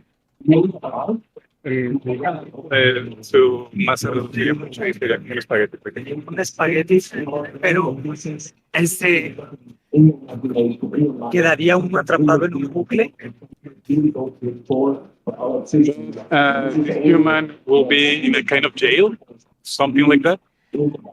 I guess if you get inside the black hole, you can't get out. So it's kind of like a jail? Is that the question? Yeah. Yeah. ¿Qué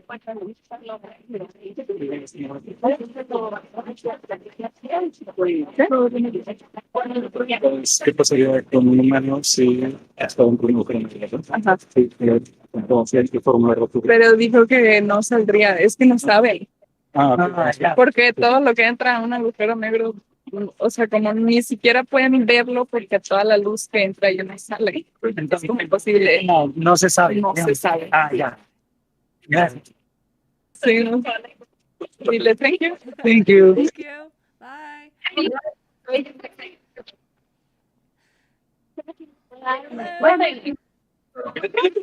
Ellos Hi. quieren preguntar.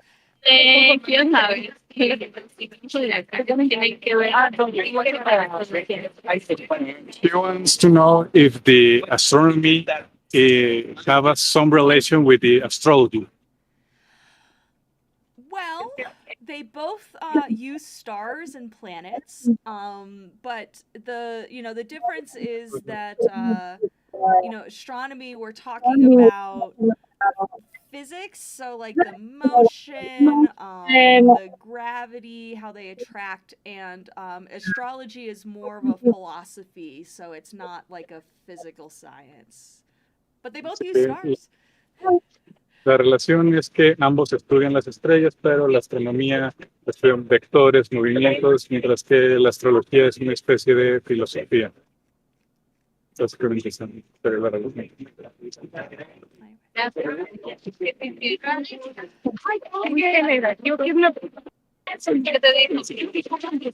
Ok, una pregunta muy general. Oh, Es que te está viendo. Ah, hola. hi. ¿Cuál es la materia oscura? O sea, en sí, ¿qué podría ser la materia oscura? ¿Qué podría ser? ¿O qué Es- definición ajá, tienen de la materia oscura? She's asking about the definition you have about dark matter. Mhm. What is it? Well, we don't know exactly. We know that there is something holding our galaxy together like glue, but we can't see it like we see stars because it doesn't have light. ¿Entendiste la respuesta? ¿Y quieres que te la traduzca? Sí, sí, la entendí. Va, sí, entendí. ¿Quieres preguntar algo más? Pues es que en sí no saben lo que es la materia. No saben porque no tienen luz, pero saben que hay algo. Entonces, como partículas. Ajá, sí. Ok. Gracias. De nada.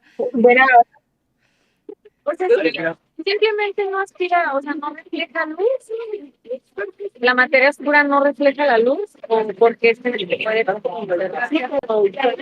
He's asking why does dark matter just if it just doesn't reflect light, or why can't you observe it? Right, so it doesn't reflect light. That's right. It also doesn't like create light. So so we can't see it reflect light. But we can see it pull on things with its gravity.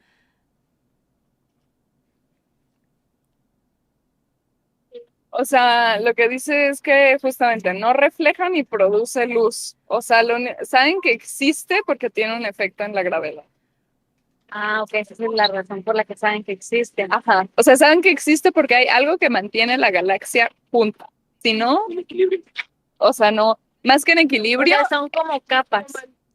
lo mantiene, o sea, tiene que ver con la gravedad. Pero si no lo pueden observar porque no tiene luz. Entonces realmente tiene un uso, o sea, realmente nos funciona. Sí, existe. O sea, y es lo que mantiene la galaxia. La materia negra en sí es lo que hace que la... Porque la galaxia es un conjunto de estrellas, si no, no estaría organizado de eso. Pero no saben exactamente qué es porque no lo pueden observar. Entonces, ¿me saben exactamente qué es? No pueden saber si está compuesta de neutrones, electrones, protones. Pues supongo que no. So somebody's asking if you can't know exactly what dark matter is, so you cannot know of what it's made, like if it's made of protons, electrons, or something else. But Well, we know that it can't be protons or electrons. It can't be any particle that we know about and that makes up us and makes up atoms. It can't be anything that we know that makes up us. Yeah.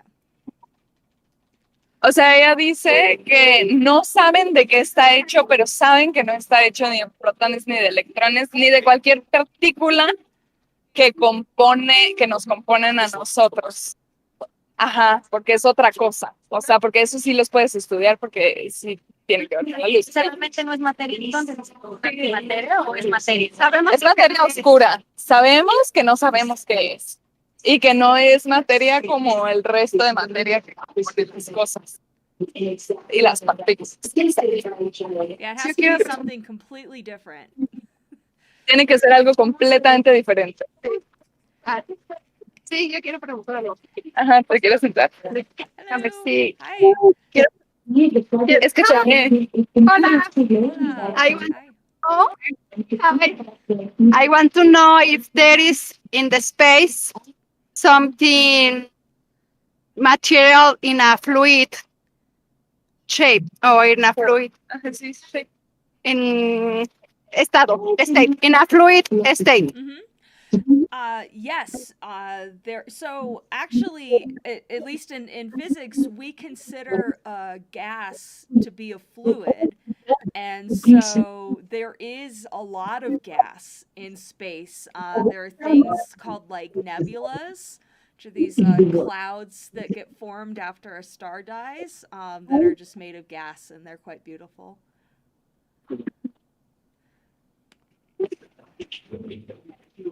Thank you. You're welcome. No problem.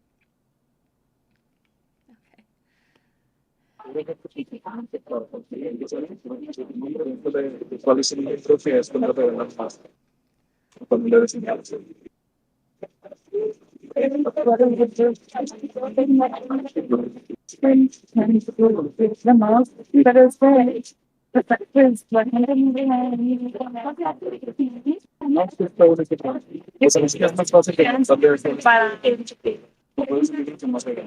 ¿Cómo le hace para funcionar o cómo hace que se revuelva como la materia? ¿No te quieres sentar?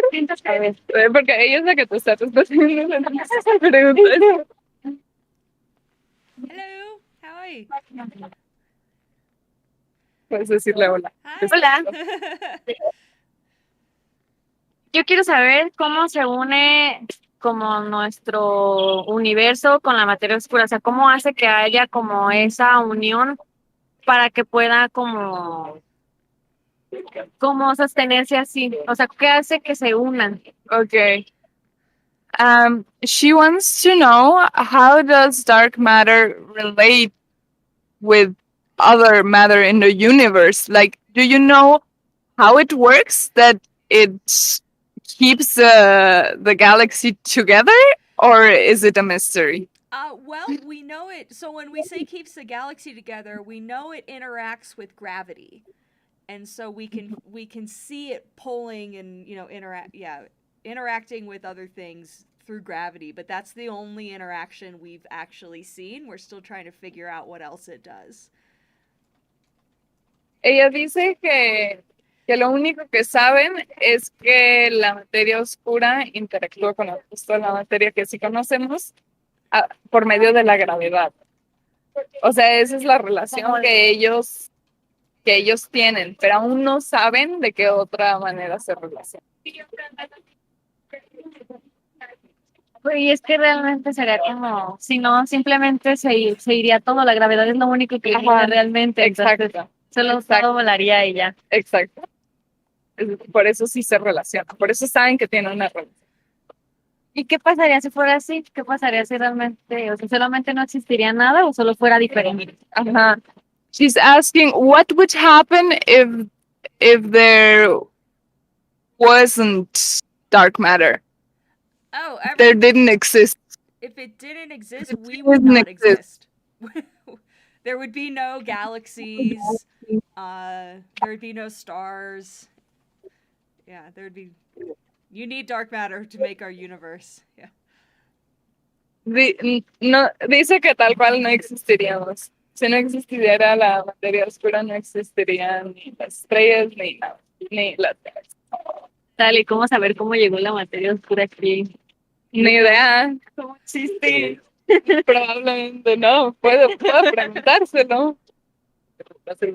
Ajá. ¿Cómo existe la materia? And how does it exist? Like, where does it come from? I guess it's a mystery as well. Well, we think it gets made in the Big Bang.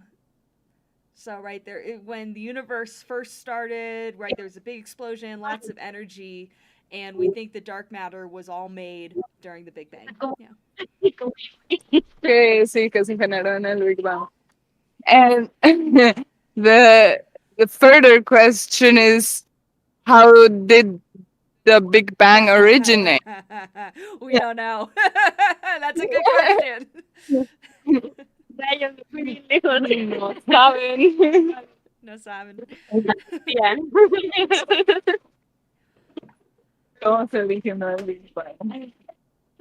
Pues es que me dices el soy pues ¿Ya? Puedes despedirte. Thank you. Bye. Thanks.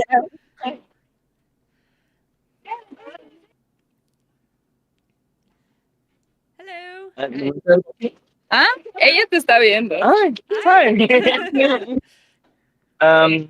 So I'm a physics student, and I'm interested in computational physics and simulations of system, and specifically in relativity systems and there's things like that. And I was wondering how, in a simulation, I don't know, in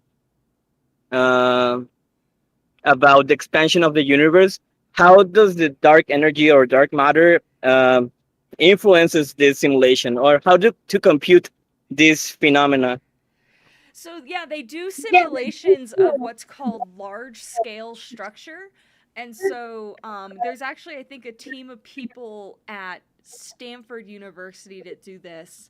And they kind of look at what happens if you just start with a bunch of matter, just sort of randomly isotropically distributed, and then you turn on gravity and you see it, come together and start to make these little clumps, and you actually end up, so the clumps become galaxies, and then in between galaxies they're connected by they call them filaments. So check out like large scale structure simulations. I think you'd be interested in So that. dark matter is actually compatible with simulations of the universe? Or Well, I guess so. I would almost yes, we do some, and it's one of those things where we originally didn't have the dark matter in there, but we looked at the universe and we were like, this doesn't make sense without dark matter, so we had to put the dark matter. So it's kind of like nature told us how to do the simulations, but then we say, okay, well, if we understand gravity as well as we do, then dark matter should give this effect, and we see it in space. And so I guess what I'm just kind of talking about the interplay between observation and simulation. But yes, our simulations do match what we're seeing, and so we think we understand dark matter's gravity pretty well. okay. Thank you. Oh, you're welcome. Good luck with your studies. What? I said good luck at school. Oh, thank you. Work hard.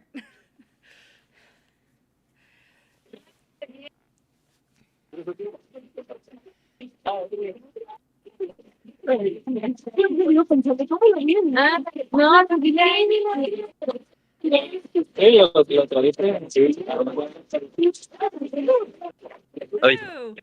Hi.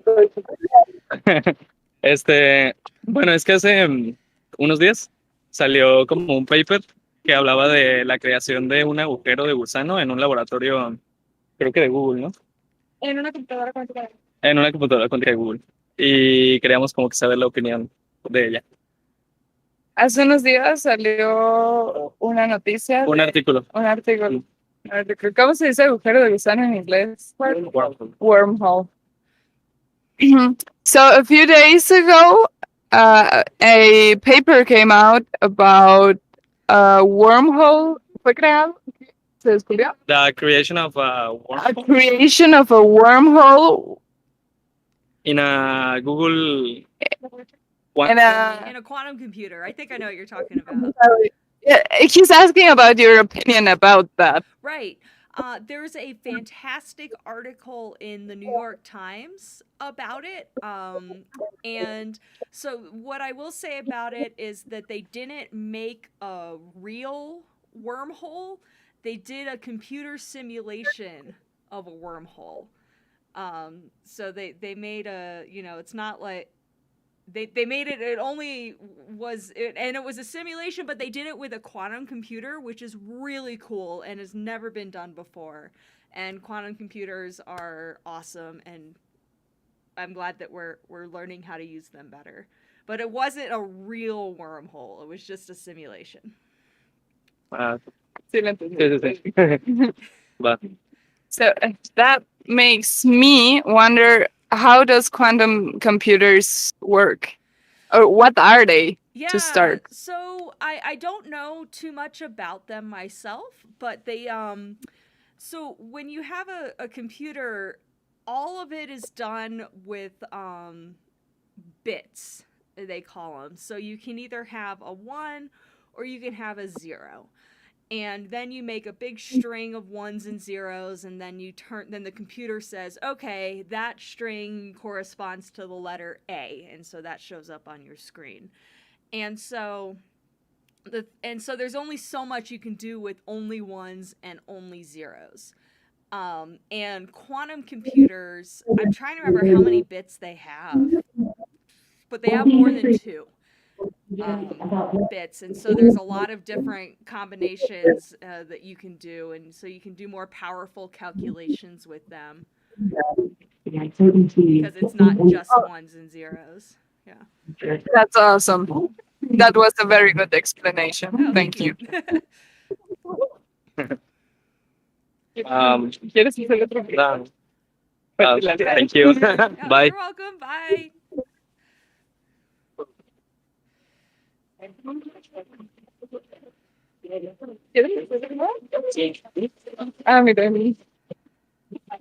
Hello. Mira, sí, ella te está viendo. Hi. Okay.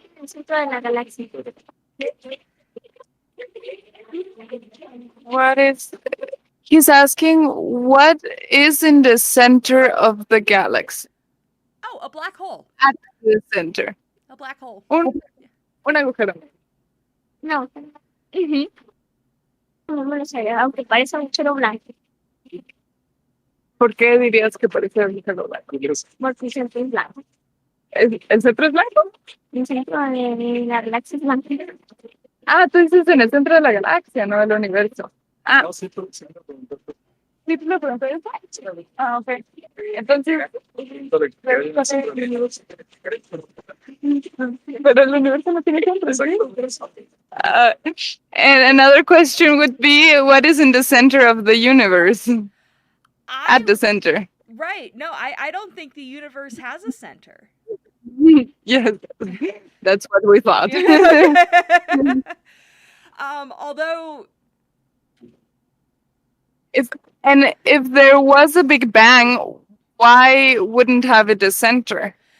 So it's complicated. The Big Bang, it wasn't just like atoms that were inside the Big Bang before it exploded. It was space and time itself was also in there. And so you can think of it as like, okay, so say, maybe it's not a great example, but, say you just have the surface of a balloon, right? We don't care about the inside of the balloon. We have a surface of the balloon. And as you blow the balloon up, if you draw 2 little dots on the balloon and you blow it up, they're going to get further and further away.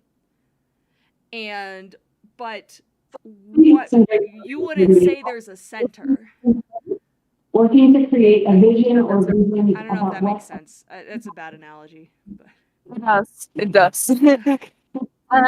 Es que ahorita yo le pregunté que qué hay en el centro del universo, pero la respuesta fue que el universo no tiene un centro. Y entonces nos surgió la duda de, ok, pero si hubo un Big Bang, si se originó de un lado, ¿por qué no tiene? un centro. Y entonces me explicó, y esto tiene que ver con la expansión del universo, que si tienes un globo y le pusieras 2 puntos a este globo y lo inflas, estos 2 puntos se empezarían a separar. Ajá. Entonces esto es como que se está expandiendo, pero en realidad, si piensas en toda la superficie del globo, sigue siendo una superficie, no tiene como un centro. Entonces, por eso. was taken by Curiosity rover from the surface of Mars. And we're actually in this picture. If you can see, we are that tiny little spot. And ¿Quieres at the bottom of the surface ¿Quieres despedir o quieres hacer algo? we're working to say observation subject to the robot. A ver, inténtalo. There's a lot that's going to happen. There's this long and winding path between the two places to fill this Component for materials. ¿De qué está compuesto? ¿De qué material está compuesto una estrella? Of what materials are stars made? Yeah, so stars are mostly made out of an atom called hydrogen. La mayoría están compuestos, o sea, mayormente están compuestos por un átomo que se llama hidrógeno. But there's also some helium in there, but it's mostly hydrogen, yeah. Bye. Okay, bye. Thank you. Hello.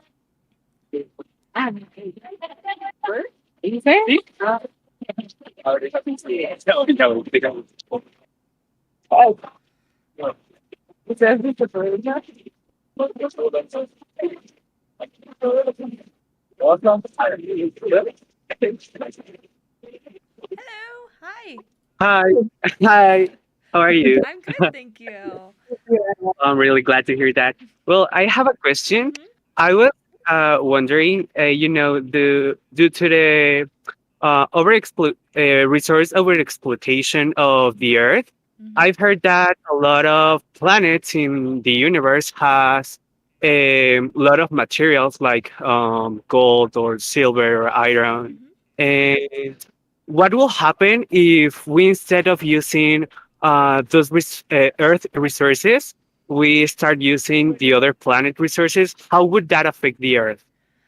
Well, I guess it would be very hard to get the materials from those planets. And so we'd probably first, if we could, try to get them from asteroids in our solar system, right?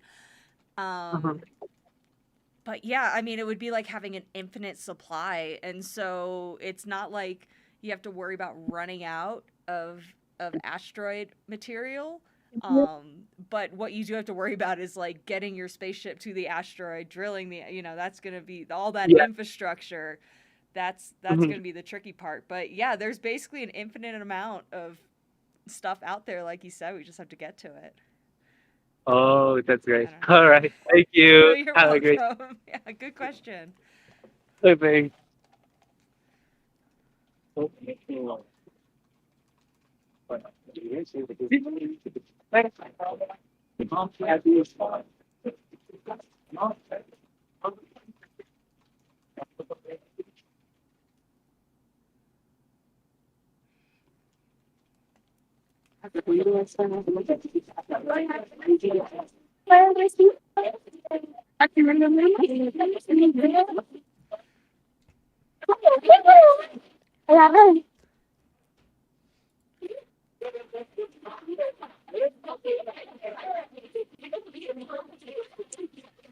Gracias.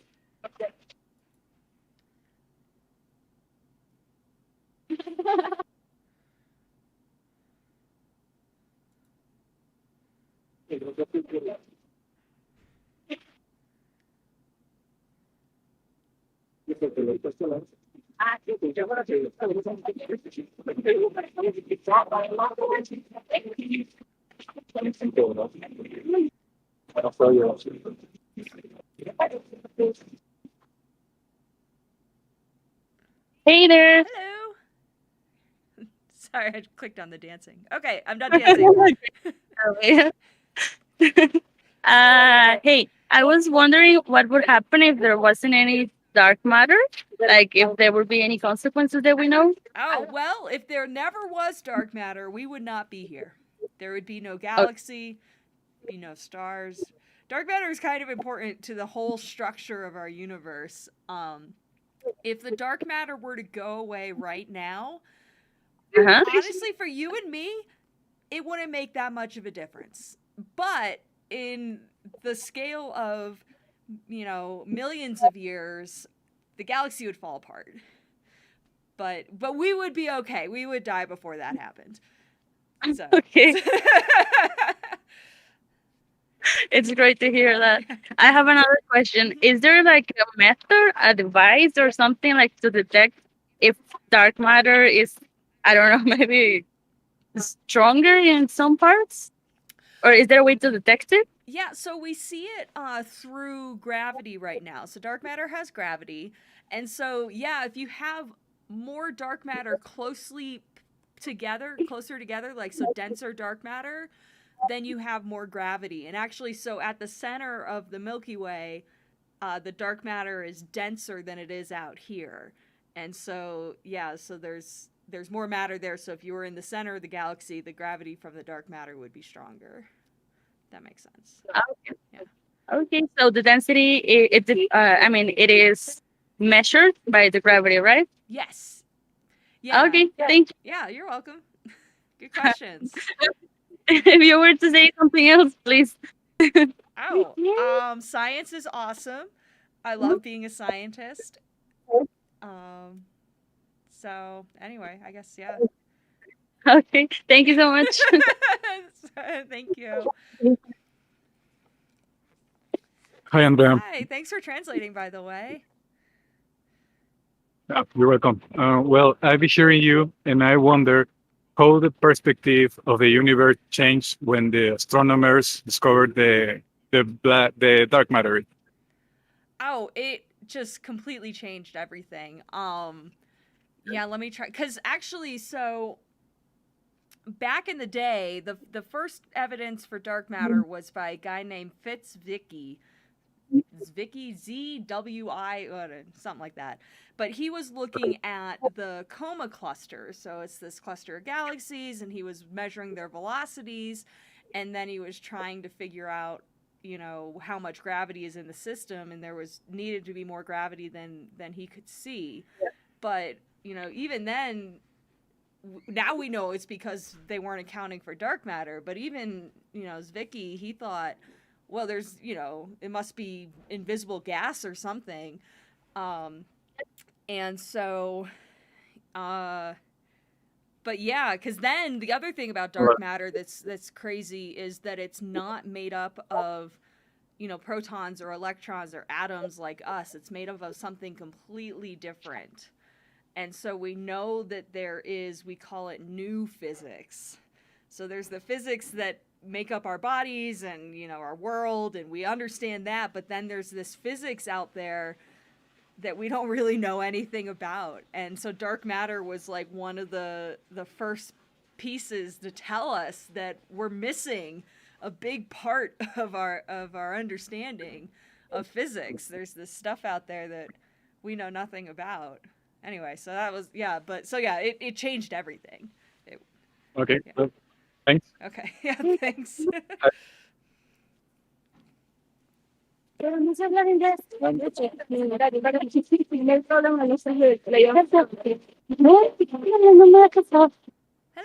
hi. Pero no viene Pónica. ¿Qué le pregunta? Hola. Hola. Do you have a question? Queríamos preguntarte, ahora que saben que hay hielo en Marte, ¿se puede colonizar? Yes, if now that we know that our ice in Mars, we can colonize that planet? Can we colonize Mars? Not right now. We can't even get people to Mars right now. We're working on that. So once we can get people to Mars, then we can start thinking about colonizing it. But then you could also think, well, maybe to practice Mars, we could try to colonize the moon. But people haven't been to the moon in a long time. So we've got a lot of work to do to make that happen. Por el momento no, se requiere de mucho trabajo para saber si podría colonizarse Marte, pero podríamos colonizar la Luna. ¿Y qué hay sobre el planeta Kepler? What about the Kepler planet? Where's your opinion about that? A Kepler planet. Is that a planet from a different solar system? Are you talking about planets discovered by the Kepler satellite? No. ¿Planetas descubiertos por el telescopio Kepler? No, hay un planeta llamado Kepler que es parecido a la Tierra. Ah, no sé qué digo. Well, she asked if we could live in that planet, in Kepler. Well, so it's named after what's his first name? Johann Kepler. He was an astronomer back in like the 1500s, and he did a lot of work understanding how the planets orbit. He was actually the one to figure out planets don't orbit in circles; they actually are a little bit elongated. They're an ellipse, not a circle. They're a little stretched. So they're just named after Johannes Kepler. Kepler y su labor científica sobre especialmente Jürgen, cómo era la química. ¿Cuál es el planeta más propenso, habitable, más, cómo se explica? ¿Hay algún planeta a que se pueda colonizar y en cuánto tiempo? Another question is, there is a planet that we can't colonize it? Well, like the fastest planets that we could. Oh, sorry, what was that? Like the fastest planet that we could colonize, like at the earliest date. Okay. I think the first thing that we would colonize, if I was planning, would be the moon. Actually, not a planet, but then after the moon, Mars. You can't colonize Venus. Venus is just a no-go. It's very dangerous and poisonous gas. You don't want to go to Venus. But yeah, but the moon, maybe an asteroid. But yeah.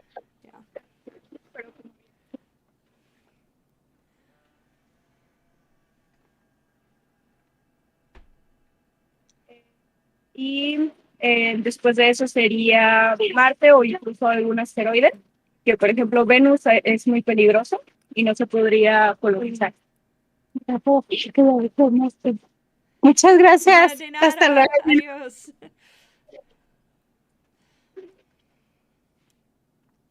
¿Es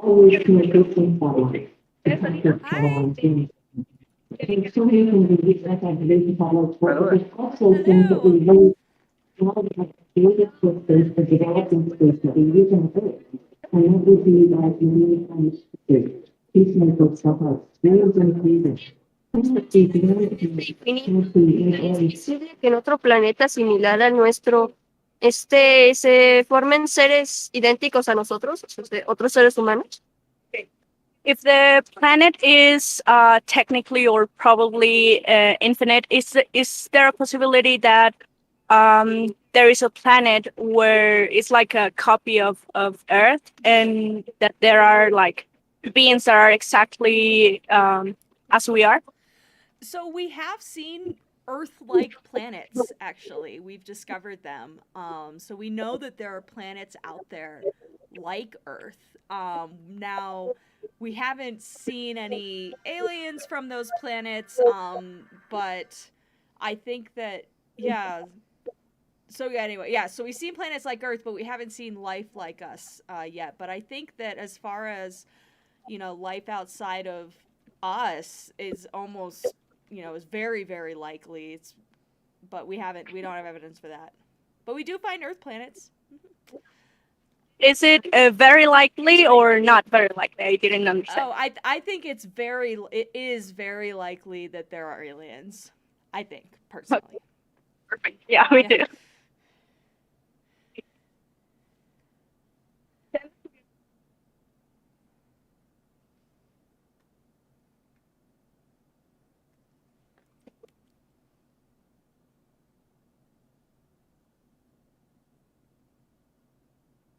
Dice que ella piensa que hay una posibilidad muy alta de que haya personas que sean muy parecidas con nosotros.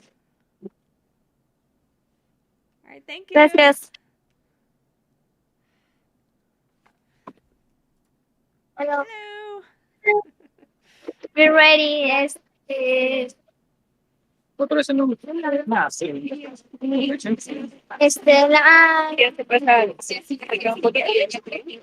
No, es que no sé inglés. ¿Sí sabe inglés?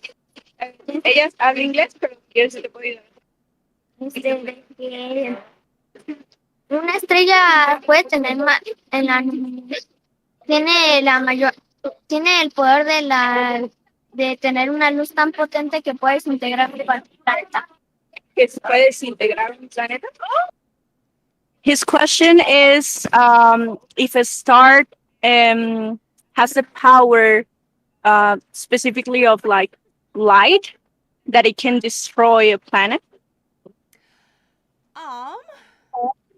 So the sun won't destroy us. We've got yet. Actually, yes and no. So the sun, for example, as it dies, it's going to get bigger, and eventually it's going to swallow Earth and burn it to ashes. So if the star gets too close to the planet, then the star can destroy the planet.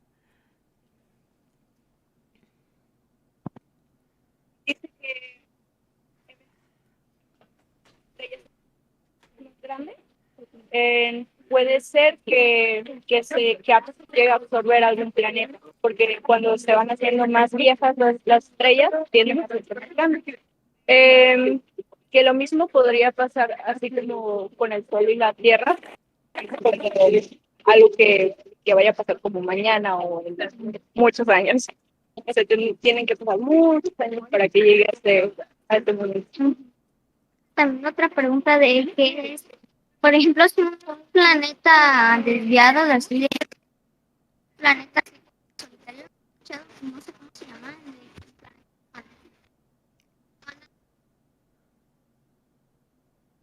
por nuestra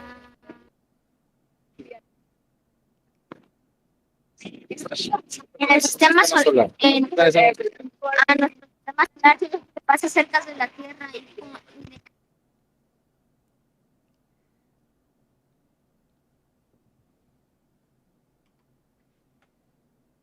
Oh no, I might have lost audio. Oh, I can't hear you. Oh wait, there you are. Can you hear me now? Yes. Okay, perfect. He has another question that.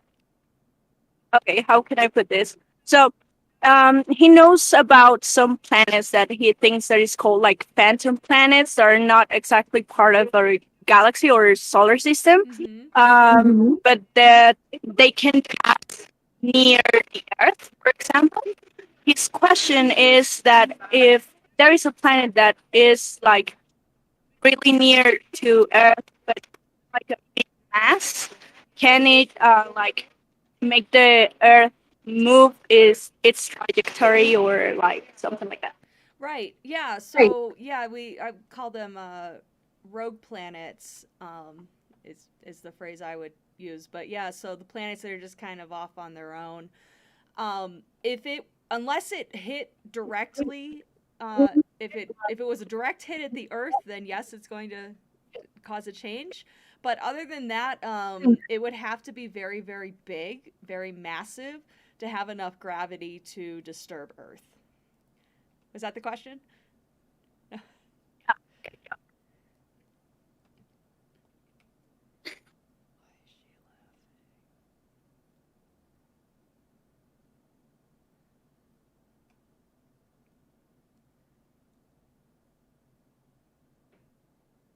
Rogue planets. Entonces, rogue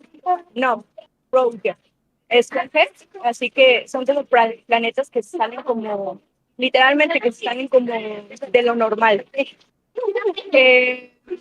Ese tipo de planetas, la única manera en la que podrían hacer que la Tierra se salga de su órbita y todo eso, es que literalmente choque con la Tierra o que la masa sea demasiado grande que solamente con como la de Júpiter. Probablemente. Bye. Thank you. Hi.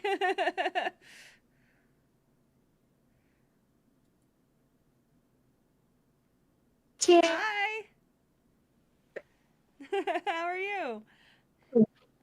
¿Cómo estás? Bien, Dan? Bien.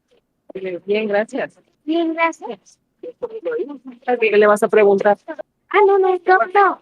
¿Cómo, cómo,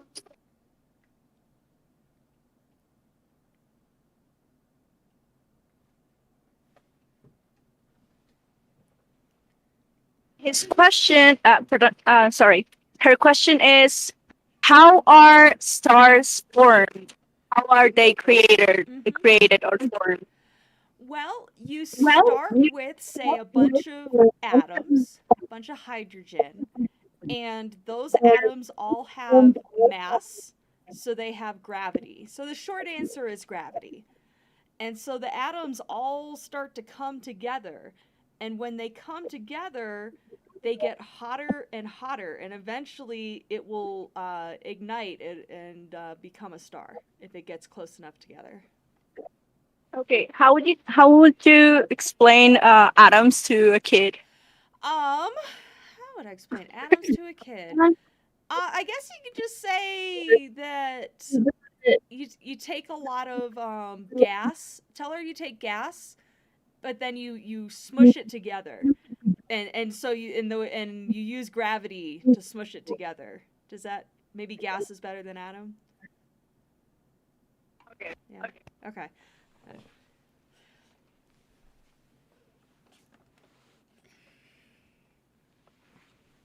Están compuestos de partículas muy, muy, muy pequeñitas.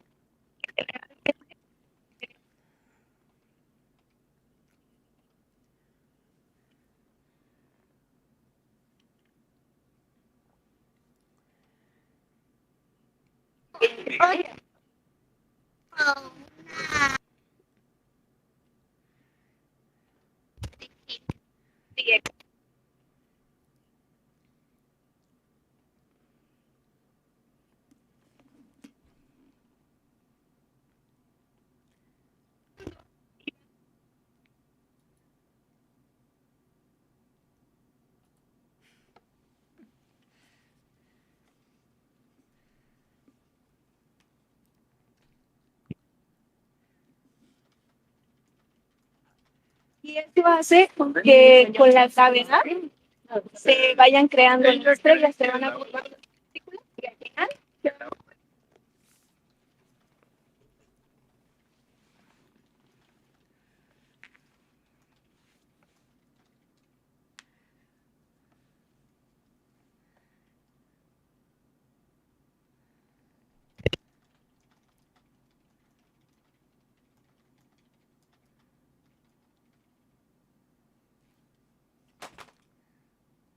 is the moon made?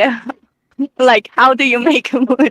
Or how is the moon created? So you have Earth when it was really young, and it was a ball, and then an asteroid came and hit the Earth, and it knocked the moon out of the Earth. So does that, yeah, so we had basically, and it was like a Mars-sized asteroid during Earth's formation. It just whacked right into Earth, and it broke off a piece, and that piece became the moon. So, the moon was part of Mars or the Earth? Okay, perfect. So, básicamente lo que pasó cuando se creó la luna es que la luna era parte de la Tierra, pero llegó un asteroide y le pegó a la Tierra. Y eso lo que hizo fue que la Tierra se cortara. Y ese pedacito que salió al espacio se transformó en la luna.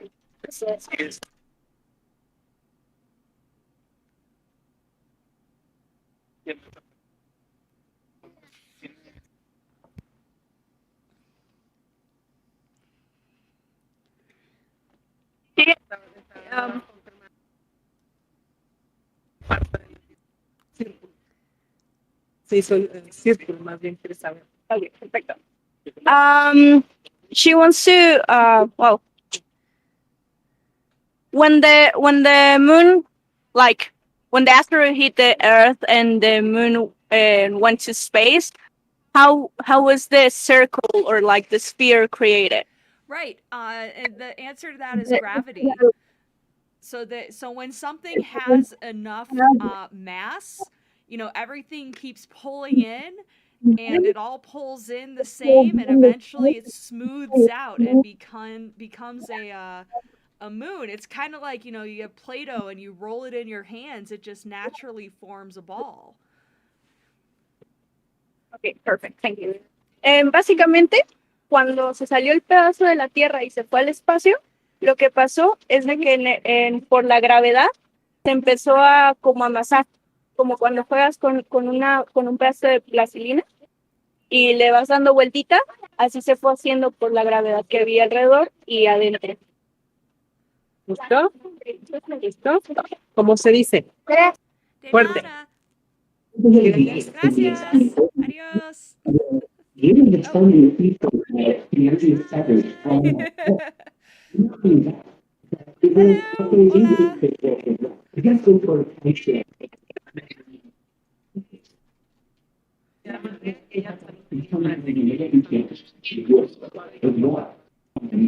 lot of that comes every one of the things that say that are going to talk about these things.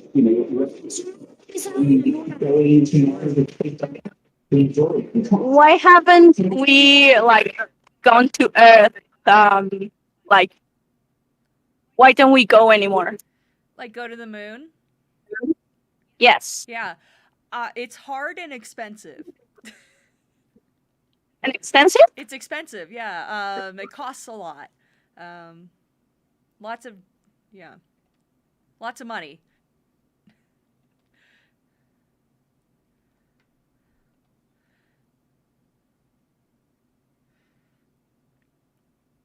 What was the name of the first ship that went to the moon? Well, so that's, you have to be more specific, but the first mission that had people land on the moon was Apollo 11. But as Apollo 11 implies, there were Apollos before it. But they just didn't have people actually land on the moon. So and so it looks like this first guy was called Luna 1, and it was from the Soviets had a little spacecraft orbit the moon. But Apollo 11 is when they had people on the moon. So there you go. El Apolo 11 es la primera nave que llegó a la Luna con personas. Antes ya habían ido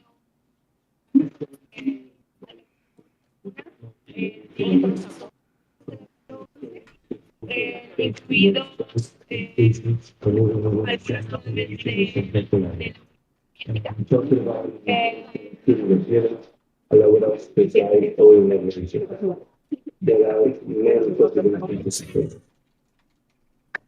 constelaciones.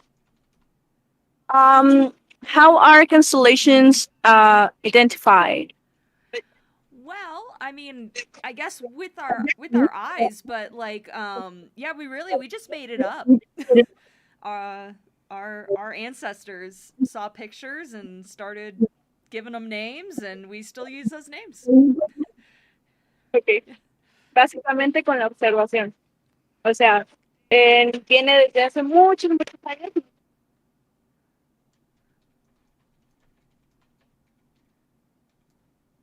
Y empezaron a darles nombres y a dibujarlas y a compartir esos saberes. Me quedé con una duda de la niña que hizo la pregunta sobre la estrella. Por lo mismo de los átomos, ¿eso es que las estrellas brillan? Okay. Why is the reason that stars have light or that they shine? Right, and it's because the atoms in the stars interact. Specifically, it's a thing called fusion, and those interactions produce light. So the atoms are smashing together, and that makes light. Yeah. Perfect, thank you. Es lo que he escuchado, ¿no? Sí, es básicamente, o sea, la fusión nuclear, que es básicamente cuando los átomos se juntan y pues van creando calor. Entonces, eso es lo que nos hace. Bye. Bye. Thank you. Bye.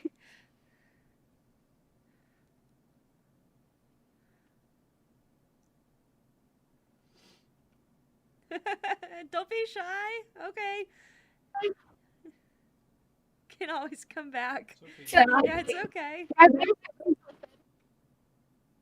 Él quiere saber si hay vida extraterrestre.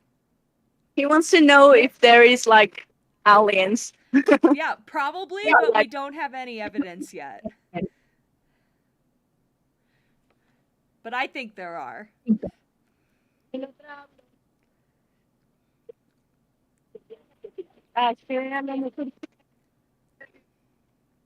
¿Qué minerales diferentes esperan encontrar en el lado? I don't know one word, but I'm gonna try. Do you know what minerals are? Oh, yes. Is- Yeah, minerales. Okay, perfect. Okay. So, what type of minerals do you expect to find in the dark side of the moon? Oh, good question. I would assume the same as the other side of the moon. I think one of the things in it is this thing called helium-3. Can you repeat that? I said I'm the minerals. I'm trying to. The one that's coming to mind is a helium-3, but I'm not sure if that's a mineral. Or like any other type of atomic element? Yeah, I guess I'm not entirely sure what the moon is made out of. But yeah. Yeah, I don't know. I'm sorry. Lo siento. No It's sé okay qué not sé. to know.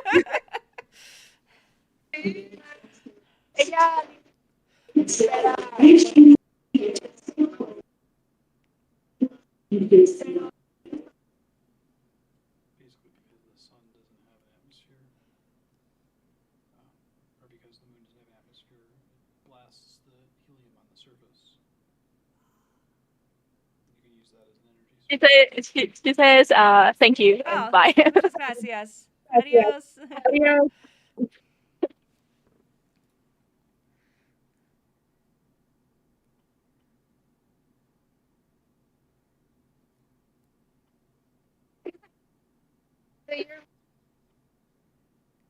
You want to interpret then.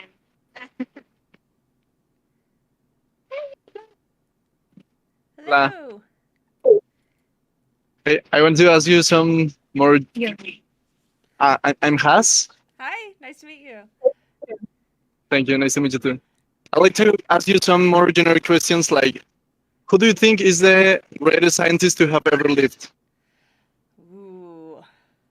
Scientist. Scientist.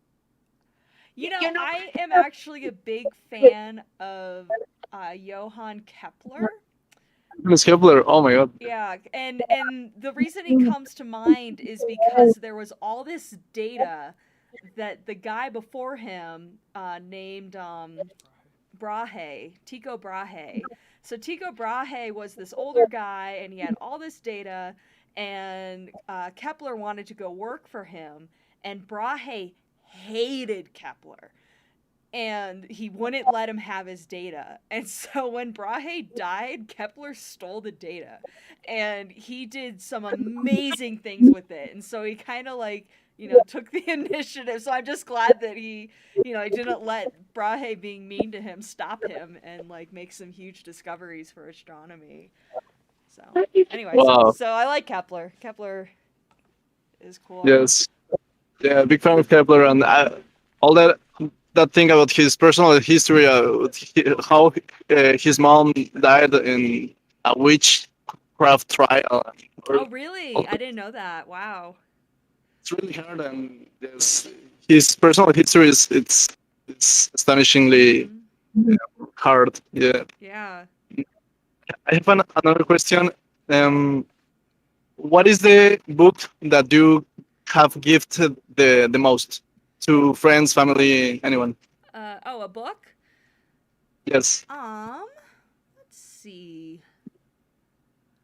Well, it's outdated at this point, but Stephen Hawking's books were really important to me. The Universe in a Nutshell and A Brief History of Time. Let's see.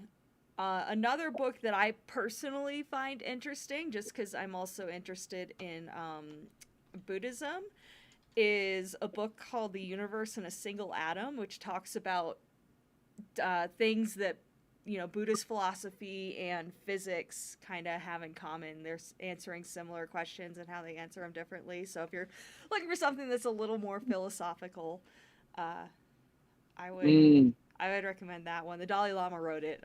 It's quite good. Really? As far as sci-fi goes, Hitchhiker's Guide to the Galaxy all the way, man. Oh my God, Douglas Adams.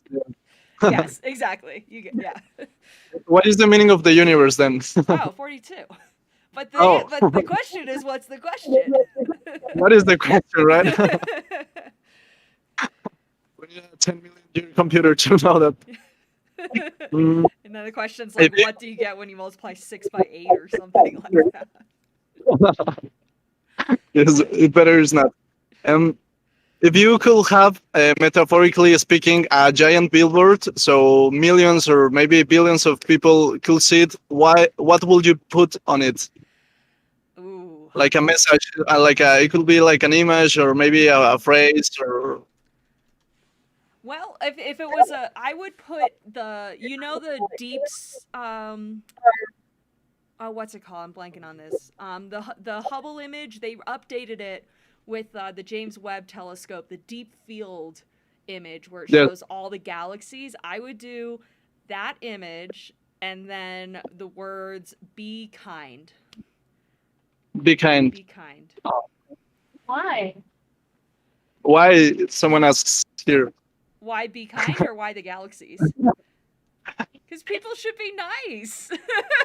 Yeah, I mean, I agree with that, but why specifically with that image or with the combination of both? Oh, well, I guess it's well, because the one image they just both because the one image with all the galaxies, it makes you feel really small, and so it might be easy to think you're insignificant, but you're significant to the people around you, right? And so your actions influence them, and so you're not insignificant. You need to be kind.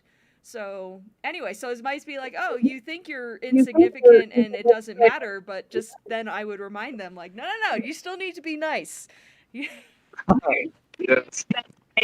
Yes, I like to call it cosmic insignificance therapy. Yes, exact. There you go. Yeah, perfect. What are some movies you recommend? Ooh.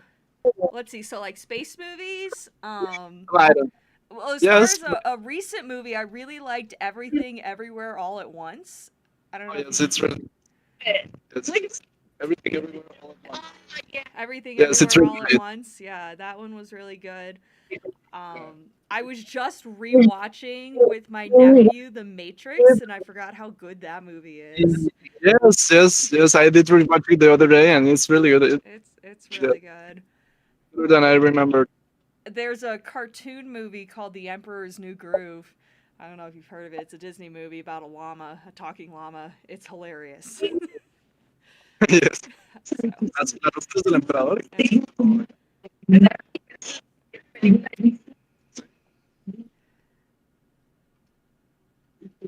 I want to ask you something, Andrea. Yes, go ahead, please.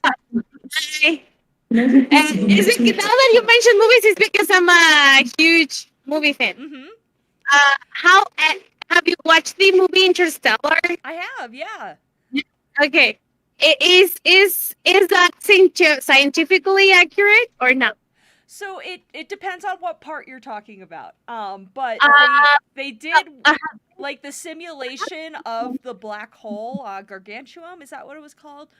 Yes. The visualization of that was correct, and they actually worked with a physicist named Kip Thorne, who just won the Nobel Prize a couple years ago. But they worked with him in order to have depict it correctly. So that was right.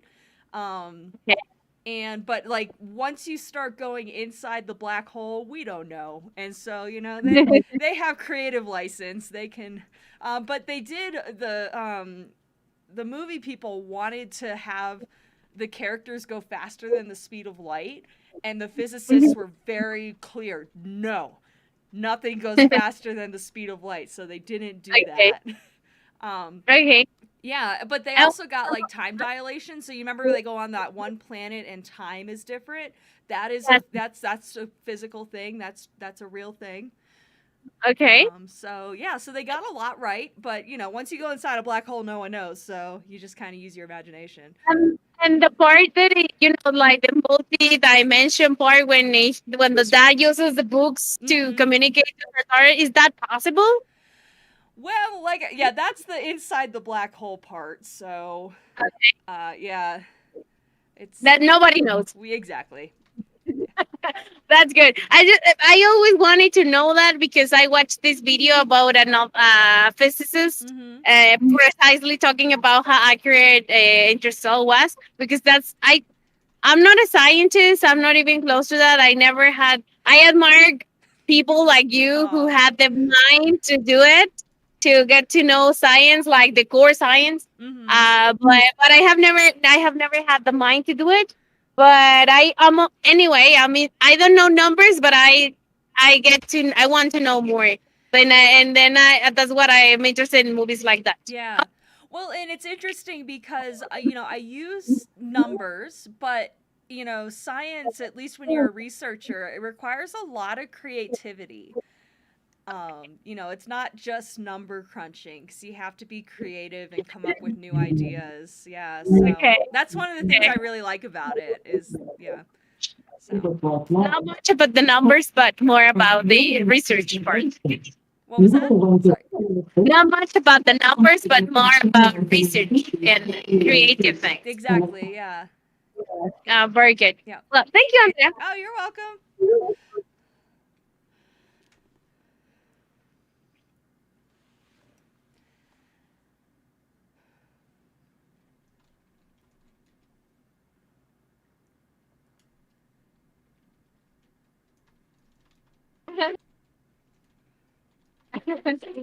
¿O quiere que le pregunte yo?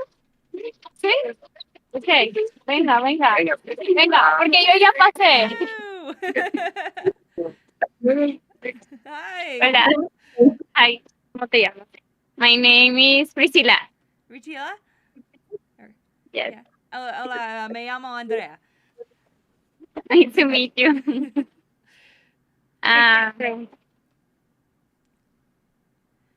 ¿Por qué ha temblado en este tiempo más?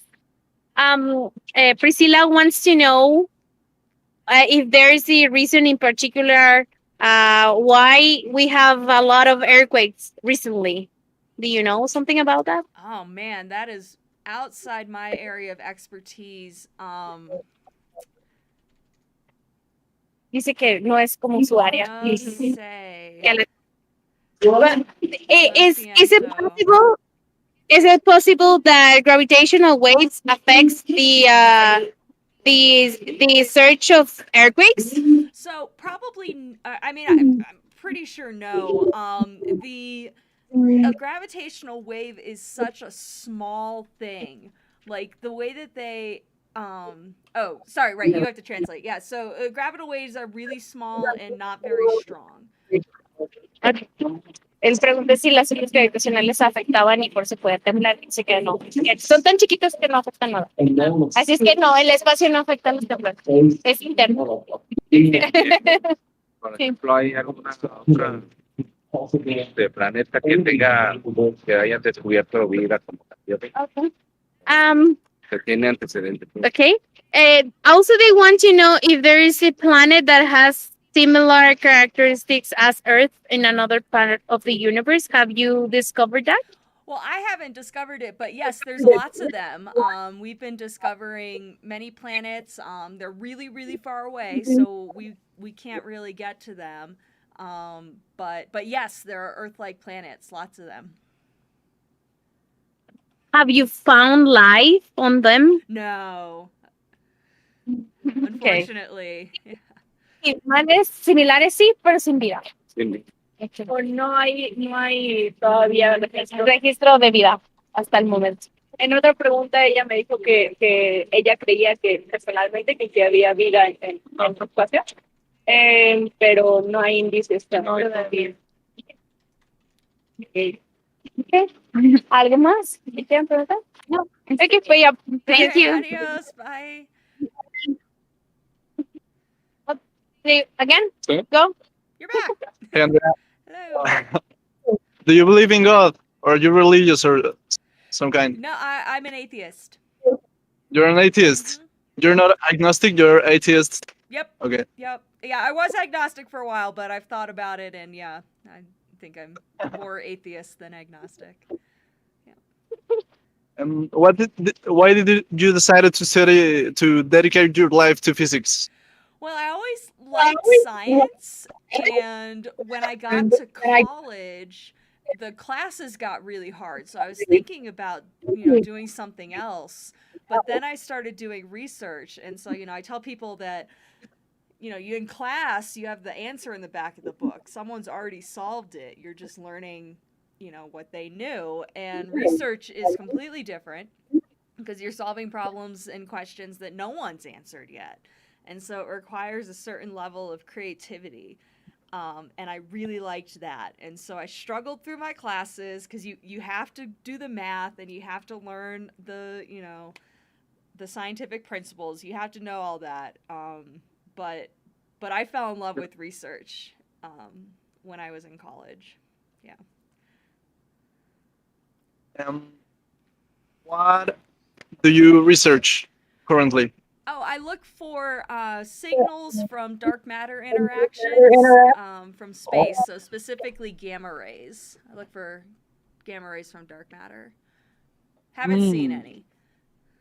Oh, Sorry. So you search for dark matter in the interaction with gamma rays? Well, I search for dark matter interacting with other dark matter, and then those are producing gamma rays. Oh, that's your hypothesis.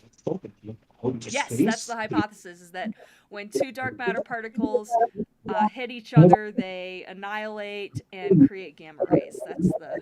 Oh, okay. So you think dark matter is a particle? Yes. That's the best hypothesis we have right now. It might not be real. It might not be true, but it's worth testing. So that's the one we're testing right now. If it wasn't a particle, what could it be? That's a good question. So people thought for a while that it was something like black holes that we couldn't see, or really dim planets. And so they were these things called machos, is the kind of term people talked about for that dark matter. But they looked for those because what happens is when you have a really massive thing, light behind it bends, so it's lensed, right? It's a gravitational lensing, and so they looked for these gravitational lensing signals from these potential machos, and they didn't see any, and so we know it's not like just a bunch of black holes that we can't see. Okay. So you can go all the way in the other end of the scale and say, okay, well, what if it's a particle? Okay. So behind light bending, that's what you're saying? Can you say that one more time, please? Behind dark matter, there is no light bending, like Venus behind the sun and that stuff. Oh, there is so it depends on if you're talking about an individual dark matter particle. there's not really going to be any noticeable lensing. But yeah, if you had a big clump of them, actually, that's how we can see dark matter from, say, a galaxy cluster. You can see the lensing, and that tells you how much gravity is in that galaxy cluster. And so that tells you how much dark matter is in there. Okay. Yeah. Does super voids in the universe have anything to do with dark matter? Do the super Voids? There's super like voids, void. yes. Yeah, so okay, when you zoom out, you have galaxy clusters, right? And those are, you can think of that, so those are just like a little. All right, so when you zoom even further out, the universe has, we call them filaments. It kind of looks like a sponge, right? And so, like you said, there are these holes, right, where there, Yes. but the holes are where there isn't dark matter. So the dark matter is the stuff that's not the holes. I don't know if that makes. Well, okay. Because you need the dark matter is where things like galaxies form, because you need to have Yes. something to bring them together. And so Okay. where there's dark matter, usually there is stars.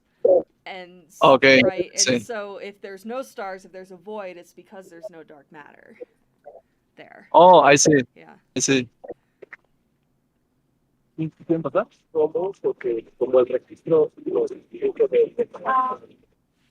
Básicamente,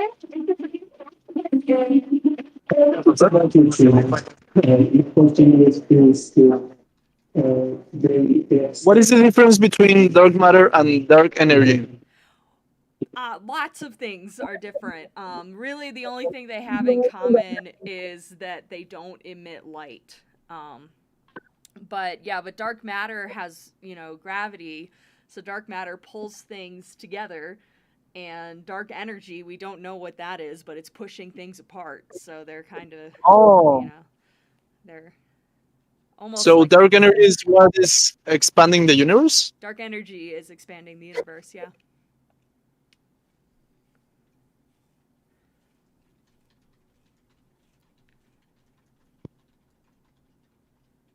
Hello again. Thank you. And I got an easy question, I think, and is where is the dark matter? Well, it's going through you right now. It's everywhere. It's everywhere. Okay. My question is, when a spaceship go close to the sun will suck the spaceship. No? It's a way to say it. And why a spaceship can go through to the space and not get sucked by the this dark energy? So why don't spaceships get pushed by dark energy? Yeah. Yeah. So the dark energy is actually quite weak. In the solar system, the dominant force is gravity. It's just when you start talking about dark energy, you're talking about something that happens over a long period of time, and it's happening like it has a noticeable effect in between galaxies. So it needs to it takes a long time to actually notice it happening, and it takes a lot of it, so you have to kind of zoom out. So if you're zoomed into the solar system, you're zoomed into a rocket ship, the dominant thing that it's going to care about is gravity, not dark energy. Okay. I don't know if that makes sense. Yeah.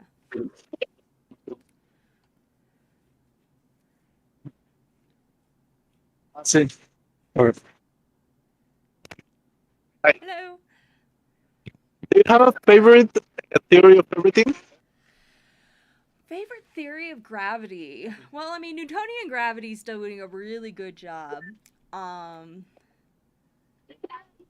And I guess, I don't really know too many theories of gravity. I know that, so we have Theories of everything are the same thing as theories of gravity? so the theory of everything is trying to describe gravity, but on really small scales. Quantum scale. Yeah, so saying, if I'm talking about an atom, how do I understand gravity on the size of an atom, and that's something. So we can understand gravity, when we zoom all the way out at like planets. That makes sense.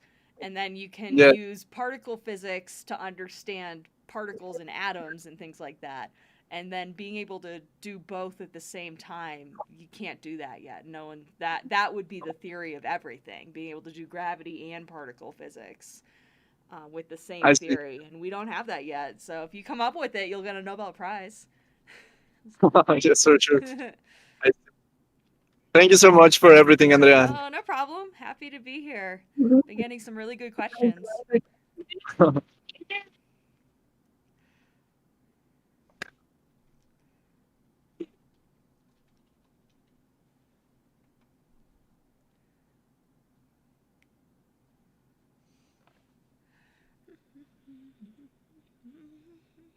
I like the hip hop dance.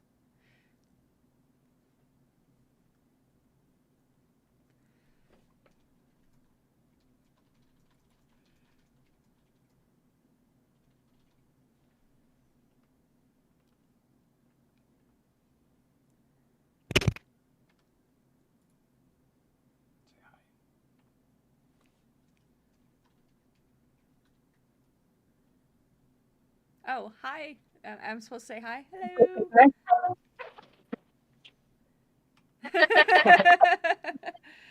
Hello.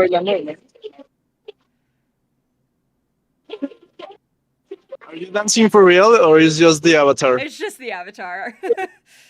No, I'm not a good dancer. You don't want to see me dance. I was like, she's a scientist and she's also a dancer. Wow. No, I'm not that cool.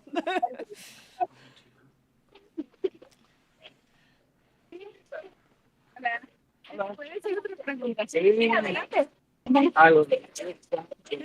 señor, porque no sé. Sí, no hay problema. Yo te ayudo. ¿Qué es? Hola. Hola. Que si un cohete o alguna persona puede sobrevivir a alguna, como por ejemplo un agujero negro o algo así, que sí puede sobrevivir. Okay.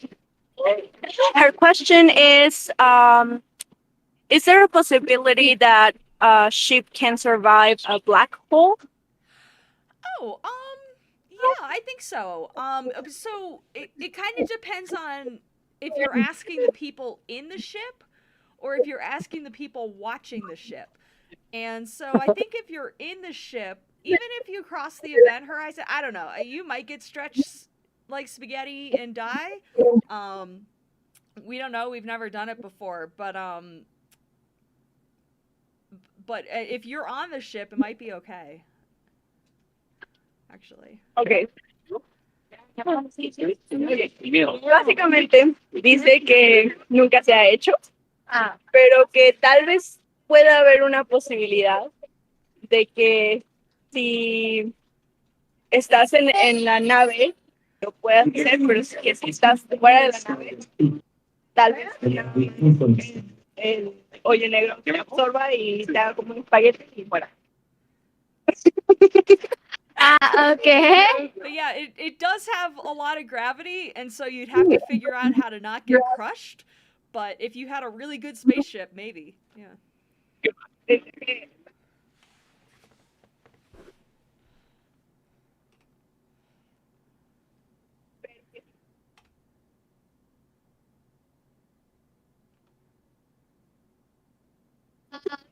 Yeah. Thank you. You're welcome. Bye.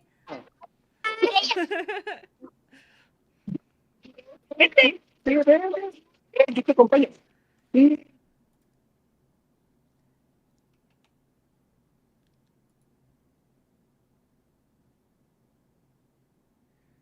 Ya se puso a bailar.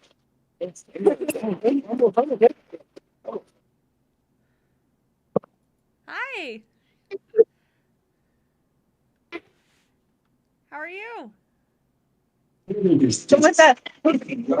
Accelerator called the LOC, chanting products 27 kilometers an hour. Four closely along that accelerator, we really times 3 seconds. Más afuera de los agujeros negros. How strong are black holes? Did I get that right? Yeah, wait. ¿Te refieres como fuera, o sea, qué es lo que hay alrededor de los agujeros negros? Cuando pasas, ¿qué hay allá? Sí. Okay. What do you think is there when you go through a black hole? Oh, we don't know. I think that one theory is that it's a wormhole and you come out another black hole. But we haven't seen those. So yeah, I don't know. Maybe a wormhole? Dicen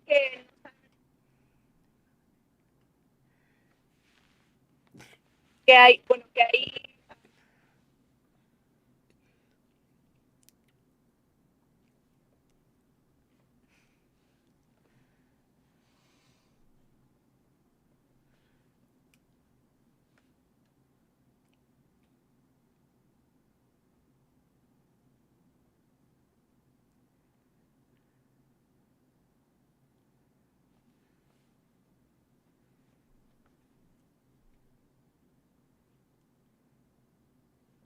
¿Qué me estás diciendo? ¿Historia?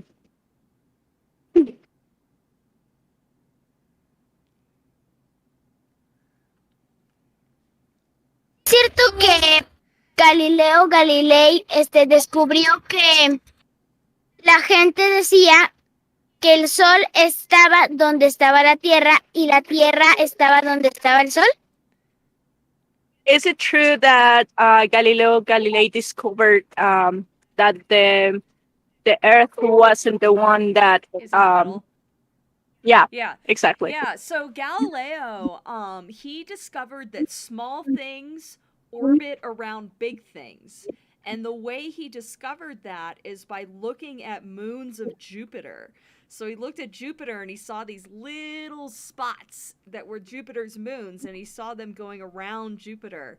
And so that made him say, okay, well, this theory from this other guy, Copernicus, is saying that Earth goes around the sun. Well, Earth is smaller than the sun. And so if Earth is and the sun are like Jupiter and its moons, then Earth has to go around the sun. Galileo Galilei lo que descubrió es de que hay cosas pequeñas que orbitan alrededor de la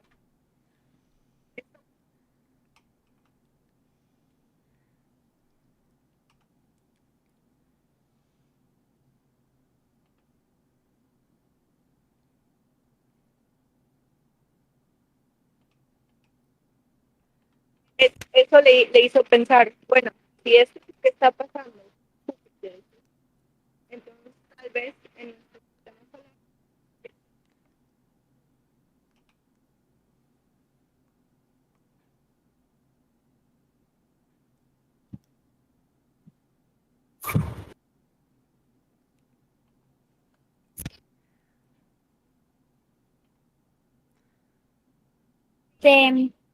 Bueno, en su época la gente creía que el sol estaba en la Tierra y la Tierra en el sol.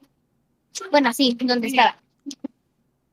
Pero por medio de los telescopios que él inventó, descubrió que no era cierto. Descubrió que los pequeños orbitaban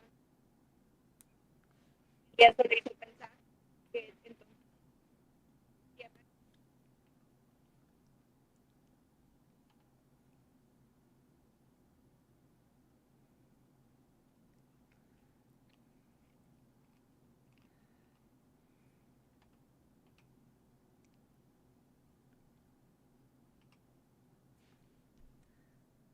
¿Posible que exista vida extraterrestre en el espacio?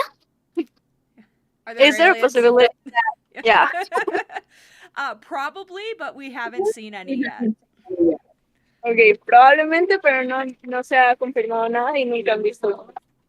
Ella me ha dicho que personalmente ella cree que sí puede haber, pero no hay ningún indicio todavía sobre eso.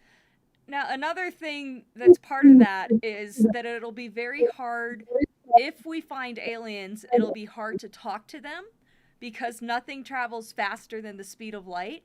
And for example, the closest star is 4 light years away. So if there were aliens there, it would take 4 years for our signal to get there, and then 4 years for their signal to get to us. And that's just the closest star. Most things are thousands, 10,000, millions of light years away. And so I think there are aliens, but I'm not sure if we're going to be able to talk to them. Dice que incluso si hay, sería muy difícil comunicarse con ellos porque por el tiempo en que tarda en viajar el sonido y la luz a través del espacio.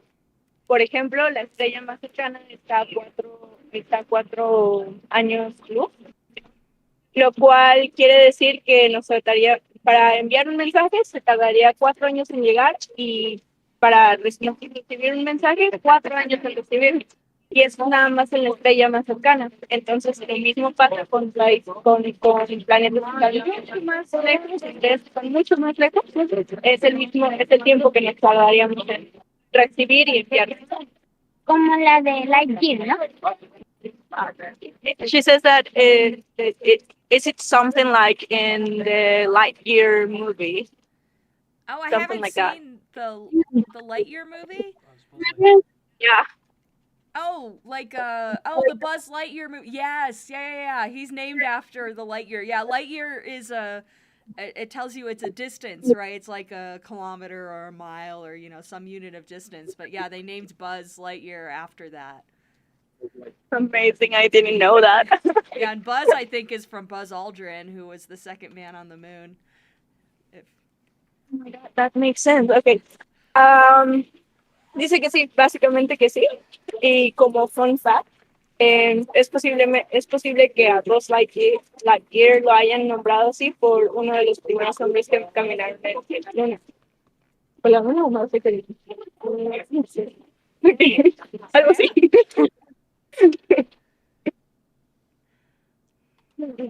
Gracias. De nada. Adiós.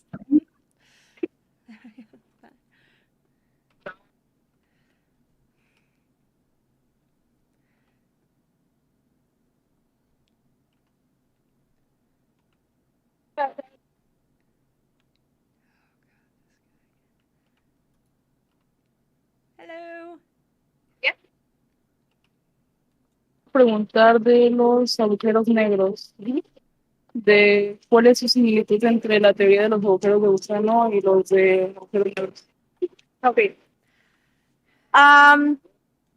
What is the similarities or like the things that are the same between the theory of black holes and the wormholes?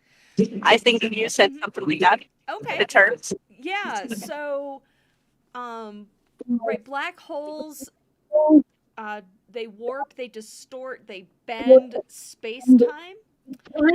And the idea is with a wormhole is that you can have two black holes bend such that they start to touch and they form a connection. And so that's what they call a wormhole. And so, yeah, I guess a wormhole would be made up of two black holes.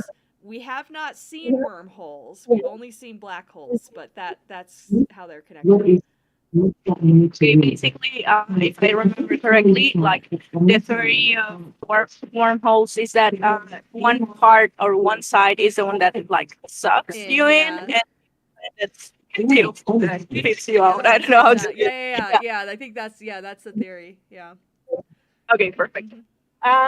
Básicamente, la conexión es que, ¿cómo me habías dicho? Los de gusano. Esos son dos agujeros negros conectados. Es una teoría, nunca se han visto y no se saben si existen realmente. Solamente han visto hoyos negros, pero la teoría de los gusanos es que de un lado es como teletransportación, de un lado te chupa y del otro lado te saca, básicamente. Y quería saber de eso mismo, de la teoría de que los agujeros negros succionan y los agujeros blancos se expulsan, de que si, ¿cómo sería la teoría de los agujeros blancos? O sea, la teoría de los agujeros blancos así, si han visto algo así o sí, cómo funciona según la teoría. Okay. He's asking about white holes. Yeah. Basically, like, how do they work? Well, we haven't seen one yet, so I don't even know if they exist. No han visto ninguno, entonces no saben ni siquiera cómo existen. Perdón, no saben si existen, entonces no saben cómo funcionan.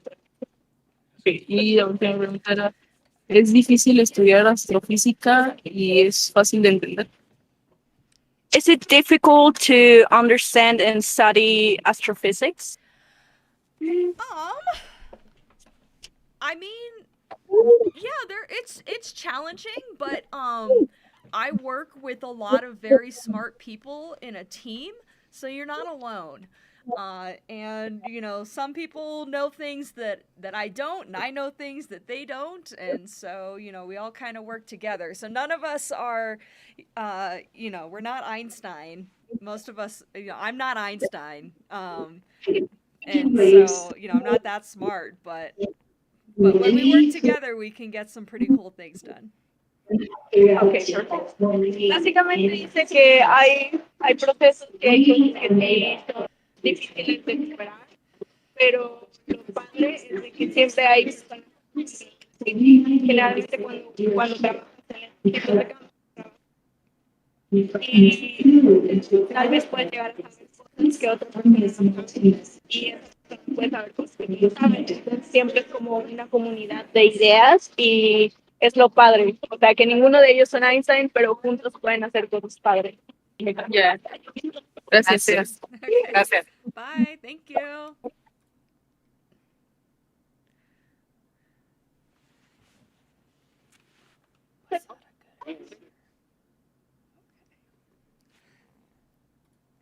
Hello. Hola, How are you? bien, aquí andamos.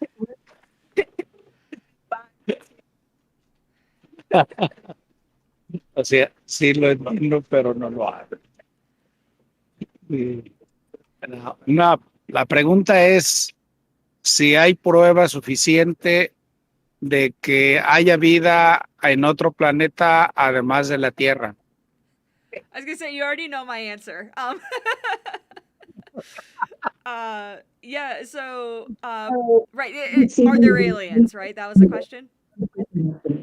Yes. Yeah, but basically like in another planet that is like Earth. Yeah. Okay, yeah. So there are planets like Earth. We've discovered them. And we haven't seen or gotten any signals from life on those planets. So anyway, but I'm pretty sure there's life out there, but it's going to be really hard to communicate with it, right? Because everything's so far away and nothing travels faster than light. So there are probably like, if there is life, we're probably like already getting a message, but we haven't received it yet, right? Yeah, maybe it hasn't gotten here yet. Yeah. Okay. ¿Entendí un poquito o tú sé que le... No, algo le entendí, sí. pero no.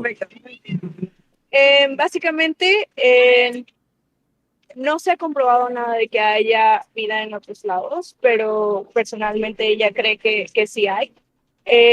También es muy difícil saberlo por la comunicación, más que nada, porque por el tiempo que tarda en viajar tanto la luz como el sonido, se tardaría mismos años en ir un mensaje como en regresar. Entonces, por eso es como muy difícil la comunicación si hay ese tipo de cosas, pero lo que yo le pregunté es que entonces probablemente hay alguien, si hay vida o algo así, ya nos están tratando de comunicar, ya vino el mensaje, solamente lo he tal vez. Otra pregunta. ¿Cuál es el origen de la vida aquí en la Tierra? what is the origin of life in Earth, or like the beginning of life in Earth? That's a good question. I mean, so there's a lot of theories, and I think that it does get into some philosophy. But right, like one theory I've heard. So I guess the short answer is we don't know. But like, did a meteor crash into the ocean in the early Earth and have bacteria on it or something that ended up evolving into the life that we see today? But I think that could be it. But we don't know. It's a really So interesting question. Yeah. basically, the beginning of life in Earth comes from the stars, right? Like, that's there's a good like point. Yeah, right.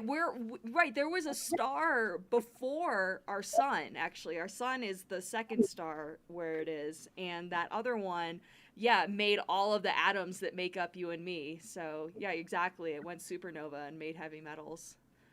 So no, that's a great answer. Yeah. Básicamente, no sabemos. Desde un punto de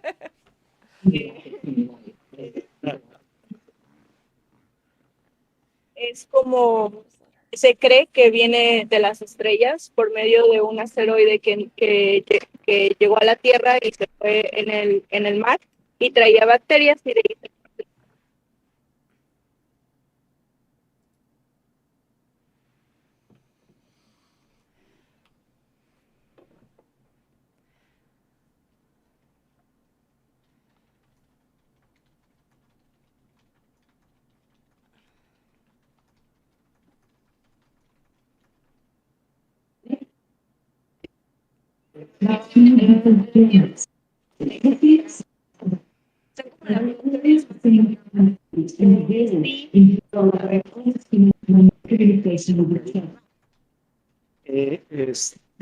Se contrapone lo que dice la Biblia.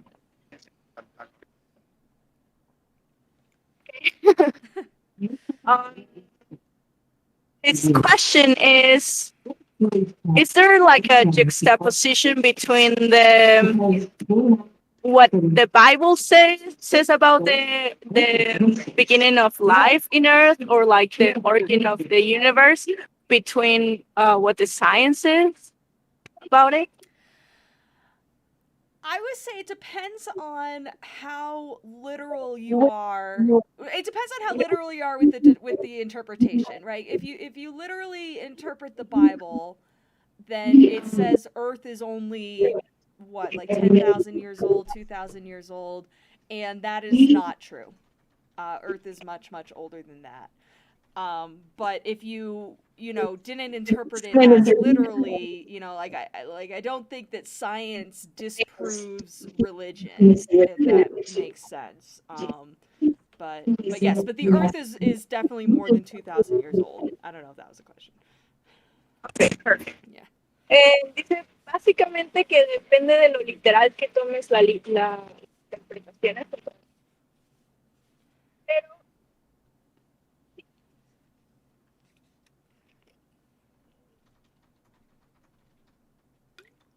Millones de años antes de menos, y en realidad lleva existiendo. Entonces, básicamente,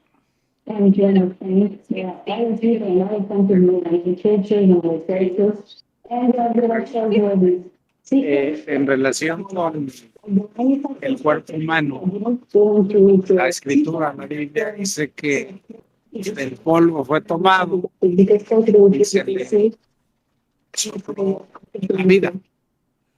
Científicamente comprobado, nuestro cuerpo tiene todos los elementos de la Tierra.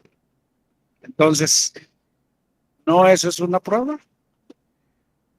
Te va a dar la misma respuesta. Okay, so the Bible says that that the body is composed of ashes, and it was created like the combinations between ashes and the wind. And he's asking if science can like says the same thing about it. I know that in biology we like theoretically we see that um, the body is composed of all the same elements, and as the Earth does, so it makes a little bit of sense. But it was like a professional opinion. Oh, my professional opinion. Yeah, so I think that you know, right, because the people who wrote the Bible, you know, didn't have the scientific understanding we do today, right? And so, yeah, when you talk about ashes, like, yeah, the human body is made out of carbon. So like you were saying, you know, so maybe, you know, back then they didn't know what carbon was, so they called it ashes. And you know, you talk about wind. Well, you know, we breathe in the air, and the air's in our lungs, so it's part of our body, and then those gases get absorbed by our cells. And so I think that, you know, the ashes in the air could just be a way of describing the same thing scientists do, just with different words. You know? Yeah, okay. Dice del sentido literal que le tomes también, pero que sí, o sea, tal vez en ese momento no tenían el conocimiento científico necesario para llamar al carbón el polvo con sí, pero básicamente el principio es el mismo. Horas difíciles. Se quedan sin respuesta. Gracias. Gracias. Adiós.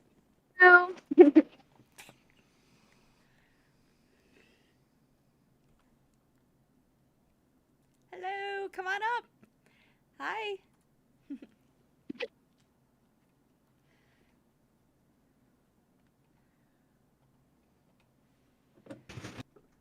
She wants to ask if you have worked or if you work in NASA. I actually worked on a satellite called. So the short answer is yes. I have worked on a satellite. It's called Fermi. It's still going. So yeah. So I work with people in NASA, and I used to work on an experiment in space called Fermi, which is a NASA experiment. Fermi? With yeah, F? Fermi. Yeah, it's named after Enrico Fermi. He was a physicist, but yeah, it's called the Fermi Gamma Ray Space Telescope. Okay, perfect. Sí, de hecho está ahorita trabajando en un proyecto con personas de la NASA y en un proyecto que es un satélite que se llama Fermi. Fermi. Y, sí, Fermi.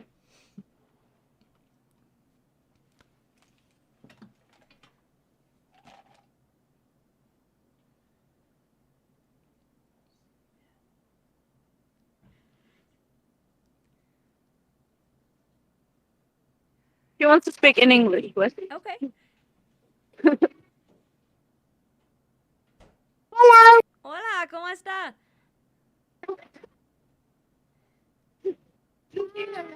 Hi, how are you?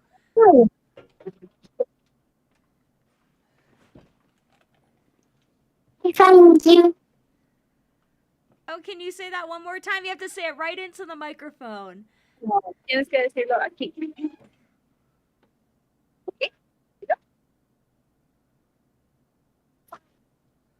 Hi, finding you. I'm sorry, I didn't get fine. it. You? Huh?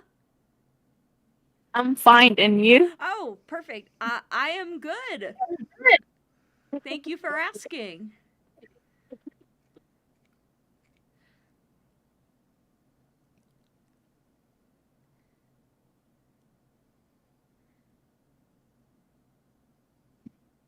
Thank you.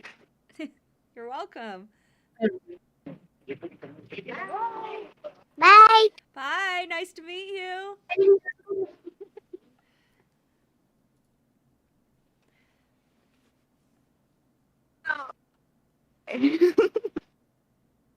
Now I have a question. Okay. Well, it's not really a question. I want to have a conversation while we have time because there's no one here. Unless you want to have a break, of course. No, I'm doing good. Um, I saw a TikTok like 2 weeks ago that I have not been able to stop thinking about it. It was about what the Bible says about the like when Jesus was born or something like that. I have not read the Bible, but they were putting like the phrases and everything, and it basically said things that were kind of how to put it like. You okay? Yeah. Basically, like how the universe was created, or how what was happening on Earth on the day that Jesus was born. So basically, the Bible said something about and some planets aligning, and like the star and everything, and three other stuff that are basically the alliance, the aligning of the stars or the planets were exactly what happened on that day. The three other things were the magicians, or like Magi. The wise men? yeah, yeah, we call them, the wise men. okay. And the star was there because like everything was happening. Yeah. And it was the beginning of a new era or something. And so it's basic. And I have not been able to stop thinking about that. And I wanted to share that with you and see what you think about that. So I have a bunch of thoughts on that. One of them is so say you're looking at the constellation Orion, right? You know Orion, the hunter, he looks like a big H. And you know, his shoulder has a star called Betelgeuse that's going to go supernova soon. So that's why I think of Orion. But Orion, you know, moves across the sky. Right, he rises, he sets. He's not in the same location in the sky. He's not like the North Star Polaris is aligned with the Earth's pole, so it doesn't move. So when you like try to figure out which way is north and you use the North Star, that's good. But you know, that's fine. It doesn't move. But if you're talking about a supernova that's in, say, Orion, it's going to move through the sky. So you'll be going one direction, and then an hour later you're going to follow it and you're going to go another direction, and then an hour later it's going to be in a different direction. And so I'm not entirely sure how that is. So unless the supernova was north, but I think they were actually traveling west. So anyway, so that's a problem number one in asking, did that really happen? But you know, there might have been there are things that get bright in the sky, and maybe, you know, a lot of times the stuff in the Bible that seems like it can't be real, like the flood, right? Noah's flood is I think there's some evidence that they are rooted in truth a little bit. Like you know, so like it might not have been a supernova that actually guided them, but maybe around that time a supernova did go off and people were like, oh, there's this bright thing in the sky, I bet it could have done this. And so but yeah, like with the flood, I think maybe there was, you know, a small flood, not the whole earth getting flooded, but that story kind of got passed down and ended up getting kind of folklore. Yeah, exactly. Yeah. It just got a little more embellished. I'll say that. Yeah, actually, fun thing about the flood is that there's this book about Gilgamesh, and that also talks about a flood. So there are multiple things that talk about floods, actually, from a long, long, long time ago. So that's kind of cool. Okay, yeah, so that's thought number one, is that supernova would move through the sky, so it would be really hard to use them as a guide. But supernova have happened in the past, and so it's not like people are crazy about saying that there's bright things in the sky. The other thing is, I think that my thoughts are that Jesus was not actually born in December, right? And so if you're going to start talking about like the alignment of planets and stuff, are you talking about the alignment of planets in December of that year? Or because that's going to be different than if he was actually born in April, you know? Like, so, you know, that there's a source of ambiguity there as to what exact day he was born. Anyway, those are my thoughts. Basically, what I found like interesting about it is that what they are saying is basically that everything that the Bible says, at least of that moment, is a personification of like what happened in the solar system at that moment, or what they were seeing in the stars. So it was like, what other things are there that we can explain from in the Bible based on things that happened in that moment? And so it's like, yeah, it made me think about it a lot. Right. Yeah, it's interesting because oh, I'm sorry. Is there someone there who has a question? I don't need to.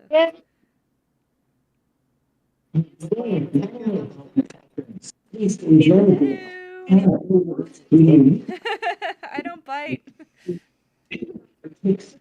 Hi. What is black matter? Dark matter is what holds our galaxy together through its gravity. Can you repeat that, Oh, please? yeah. Dark matter is what's holding our galaxy together with its gravity. But it doesn't have any light. Okay. Es lo que en nuestra galaxia llamaríamos gravedad, pero no tiene nada de luz. O sea, no tiene como un vacío. Es como, sí, it's like a void. No, it's more because there is something there. It's just invisible. Hay algo ahí, pero no es visible con los materiales que tienen en el momento. Entonces no sabe exactamente. ¿Qué tan avanzados tienen los estudios? How advanced or how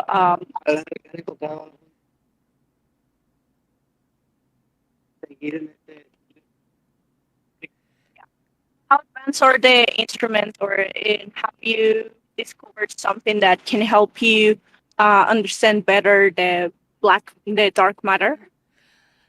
Well, we are looking for, so we can see it interact through gravity, and we're looking for it to interact in other ways. And so far, we haven't seen anything, which is a bummer.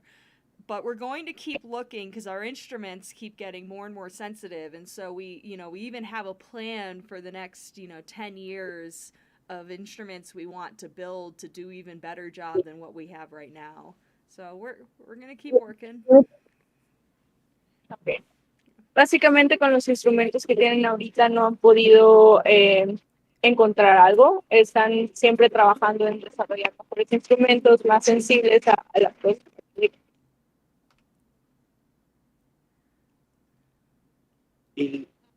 Pero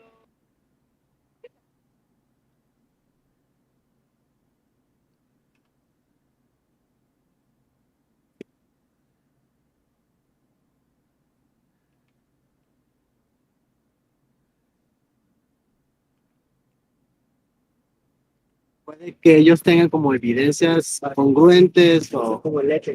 Okay. So is there like a connection that we can find between dark matter and aliens, basically? Or insistir en el tema.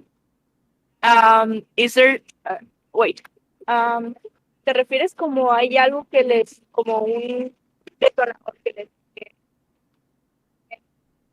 como actividades, mensajes o más materia diferente o partículas que les lleven a investigar esa misma tarea, por así decirlo. Ajá.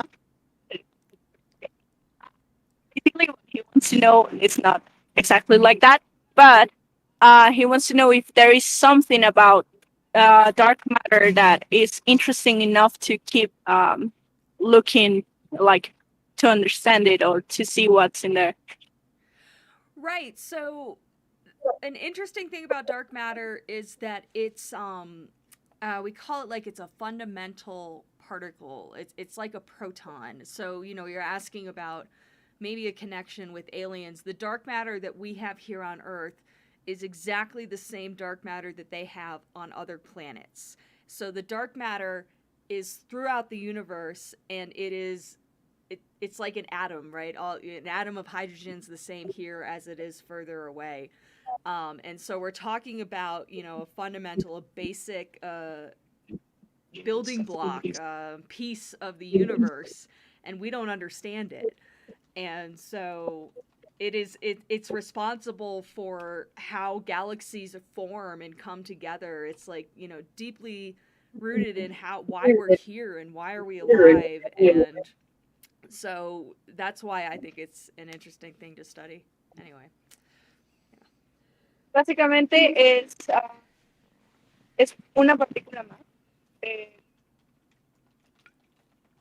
es una partícula y es igual de importante que las otras. Y eso cuando siguen estudiando las otras, tienen como esa partícula hermana que no se entiende, por eso es importante seguir viendo porque tienes que ver cómo va a afectar como a las otras cosas en general. Exacto, ok. Y dentro de está el éter y el carbón, dentro de la materia.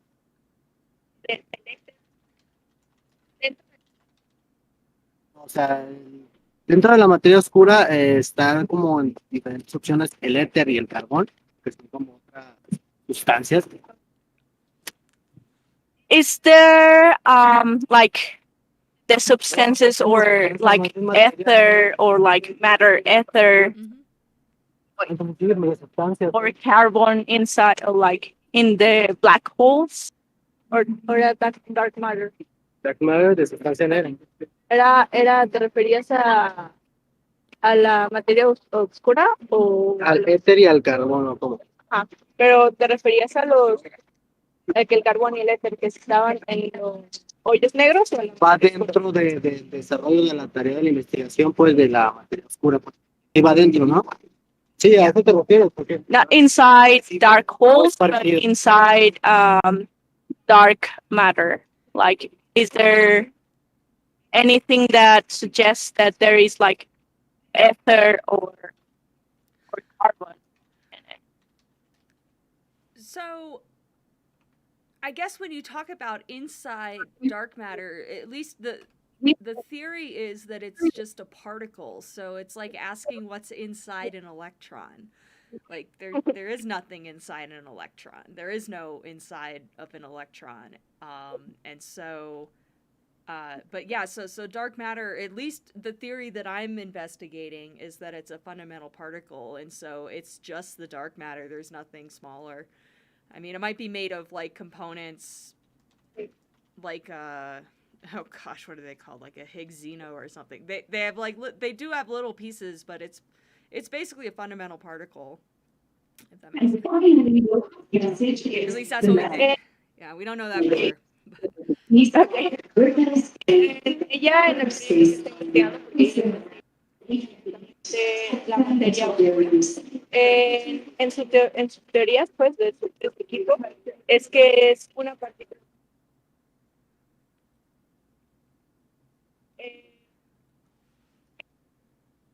It's very different. Humans are killing the action. We actually have more microwaves in our bodies than human cells. And now that we're something that actually go to these places in the long term, we need to make more consideration for the huge amount of energy.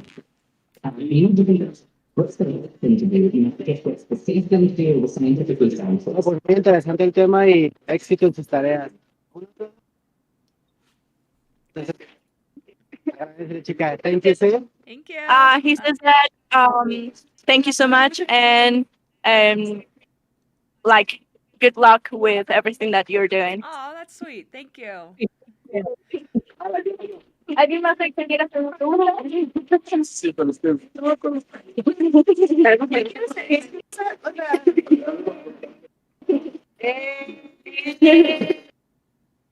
Hello. ¿Sabe cómo qué es lo que pasa? Sí, o sea, entiendo que es como lo que mencioné que era como la gravedad, pero en sí ¿cómo la podríamos definir? O sea, ¿son los agujeros negros de lo que se está hablando o no? Puedes preguntarle de cualquiera que tú quieras, o sea, cualquier cosa que tú quieras. ¿Tienes esa pregunta específicamente de los agujeros negros? No, bueno, más bien quería saber cómo, si no existiera o cómo se dieron cuenta que existe la materia negra, o si no existiera, ¿qué pasaría con el universo, la Tierra? Sí. So basically, how did you discover that the dark matter was like existed and was there? And what will happen if the dark matter didn't exist? So the first evidence for dark matter actually came about, I think it was 1934. It was in the 1939, by a guy named Fitzwicki. Is a Swiss astrophysicist, and he was looking at galaxies in this thing called the Coma Cluster. And he saw the galaxies were whipping around really fast, and he calculated how much gravity you needed in order to keep them together, and you needed more gravity than you could account for. Like, you needed more gravity than just what the stars were giving. And so that was the first evidence. Okay, I'm gonna pause. Okay. Básicamente, empezó por un astrofísico en 1939 o 1934, no se acuerdo muy bien, que estaba buscando unos planetas en cierto plano con el telescopio de Sol. Y se dio cuenta que los planetas estaban viajando mucho más rápido de lo que deberían, lo cual significa que la gravedad tendría que ser más alta. Pero cuando hizo el cálculo de la gravedad que se necesitaba, era demasiada. Entonces ahí se dieron cuenta que había algo más. Y es como se empezó se descubrió la materia, la materia oscura. Y bueno, que también como que pasaría si si nosotros nos acercáramos como a un agujero negro o algo así. Y también como qué sintió ella cuando vio la primera imagen del agujero negro. Okay. So, do you remember the second part of the first question? Yeah, what would happen if there was no dark matter? Right? Okay. Yeah. Yeah. And so if there never was dark matter, there wouldn't be any galaxies, there wouldn't be us. But if dark matter were to suddenly disappear, it really wouldn't affect us that much. The galaxy would fall apart, but it would take millions of years for it to fall apart. And so we would be dead before it actually did anything that we would notice. I guess that is because it's like a fundamental particle, right? Yeah. Okay. Básicamente, si no hubiera materia negra, materia oscura, el universo dejaría de existir. O sea, nosotros no podríamos existir sin la materia oscura, pero si ahorita en este momento la materia oscura fuera a desaparecer, nosotros no lo notaríamos porque tardaría el universo años en acomodarse en eso y como en desaparecer. Y me acuerdo que me habías hecho 3 preguntas que quería que te contestara. Okay. Sí, lo de qué sintió ella cuando vio la primera imagen del agujero negro. ¿Qué? Le pregunté eso y después la otra. What did you feel when you saw the first like black hole image? Oh, just awesome. amazing. I also felt really, I don't know, it's cheesy, but proud of human beings, for being able to accomplish something so amazing. Anyway. Okay.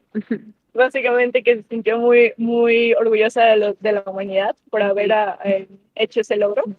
Y genial. ¿Y cuál era? No, ya se me olvidó. Thank you so much. Thank you.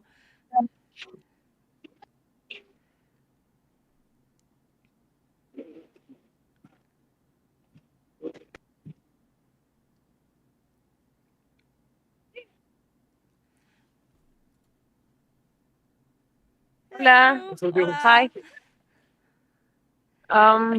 ¿Le puedo preguntar yo?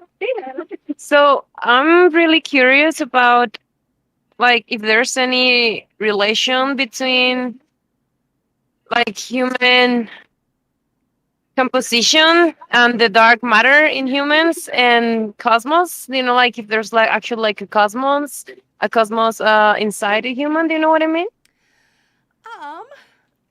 Well, I guess one thing about dark matter is that it's something completely different from the matter that makes up our bodies. And so, right, we're made out of these atoms and hydrogen and carbon and all these little building blocks. And dark matter is something completely different. And so, but let's see.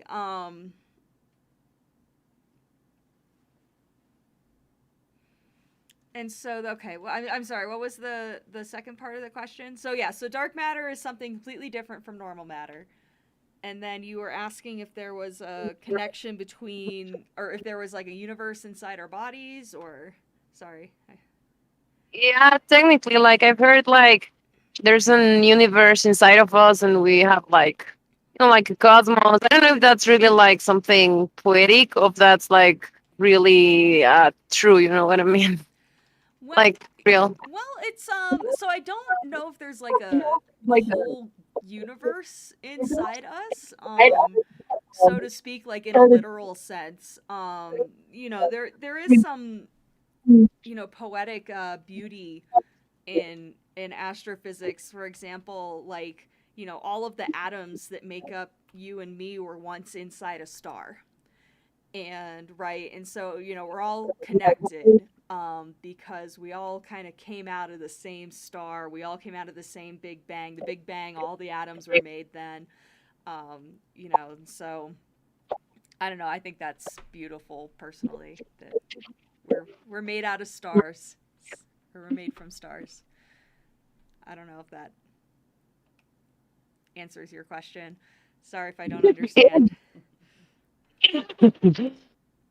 No, it does. Thank you. I was just like curious about like if that was like true or I mean I know what you're saying. Like we also have atoms and we have composition of that, but yeah, I was just wondering if there's just black matter inside of us. But I think you already answered that, so thank you. Okay, great. Thank you. Yeah, you're welcome. All right, thanks. Nice to meet you. Hi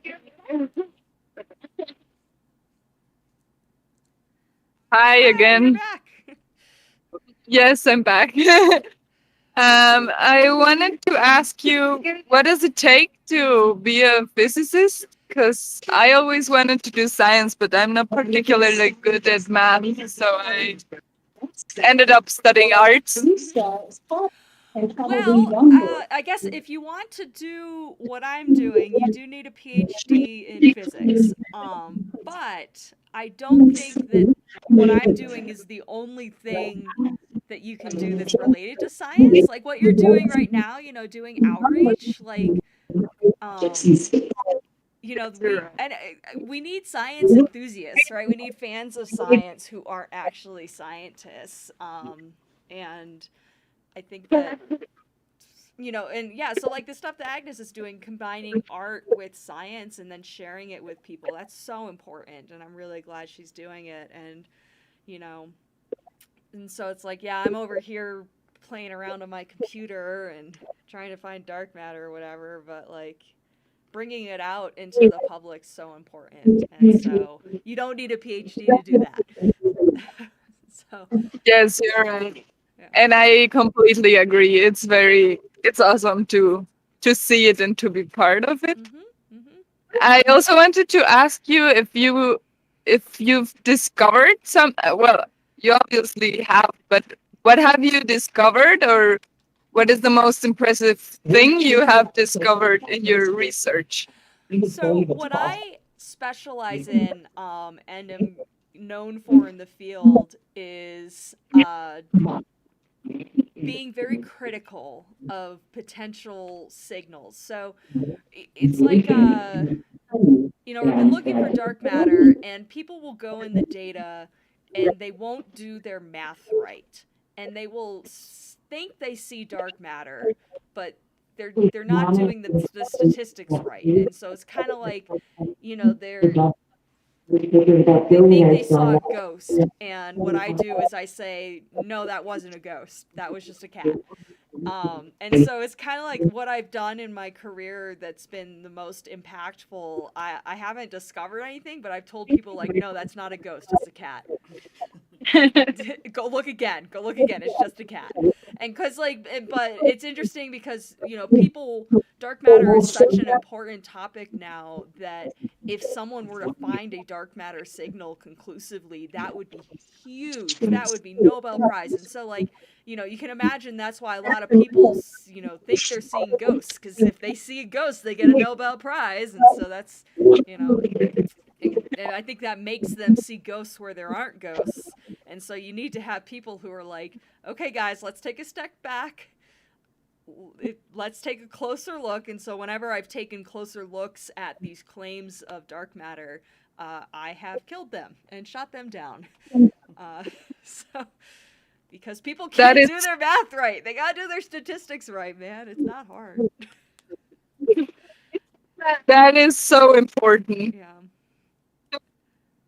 Thank you for being here and for answering all our questions. Bye.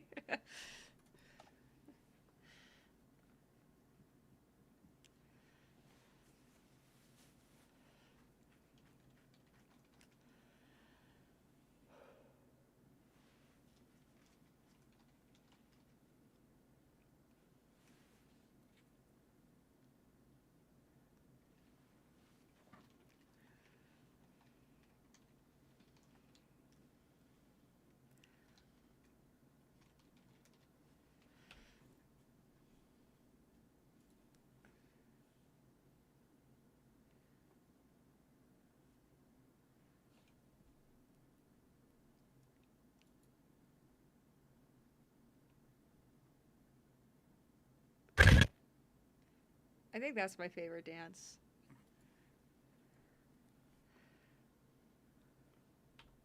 Professional dancer now. Please practice.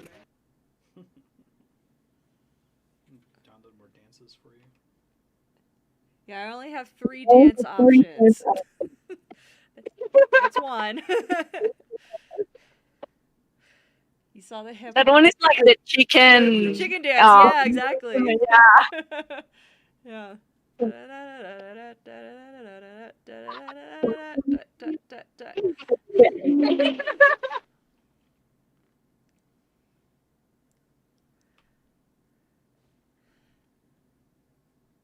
Here again.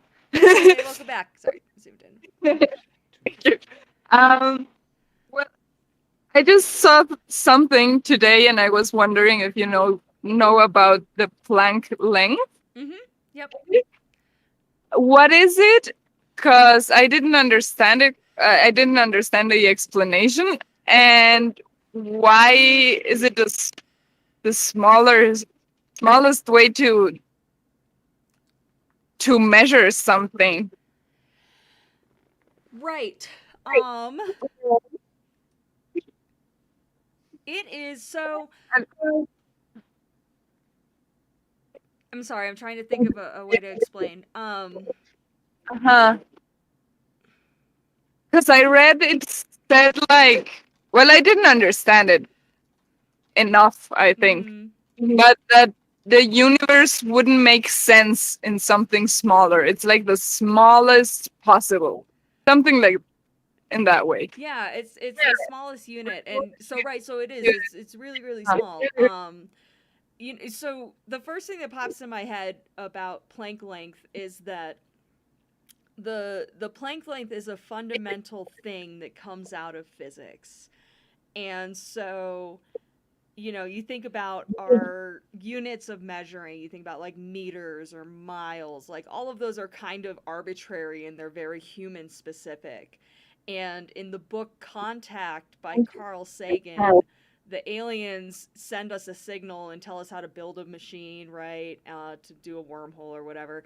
And so they come to the engineers and they have the designs and they're like, well, how did the aliens know how big a meter is? And he's like, oh, they didn't give it to us in meters, they gave it to us in Planck lengths, because that's fundamental. That the Planck length is the same for aliens, no matter what their math is. Just they live in the same physical universe as we do, and so it has to be the same. So that's kind of one of the first things that pops up to my head when I think of Planck length.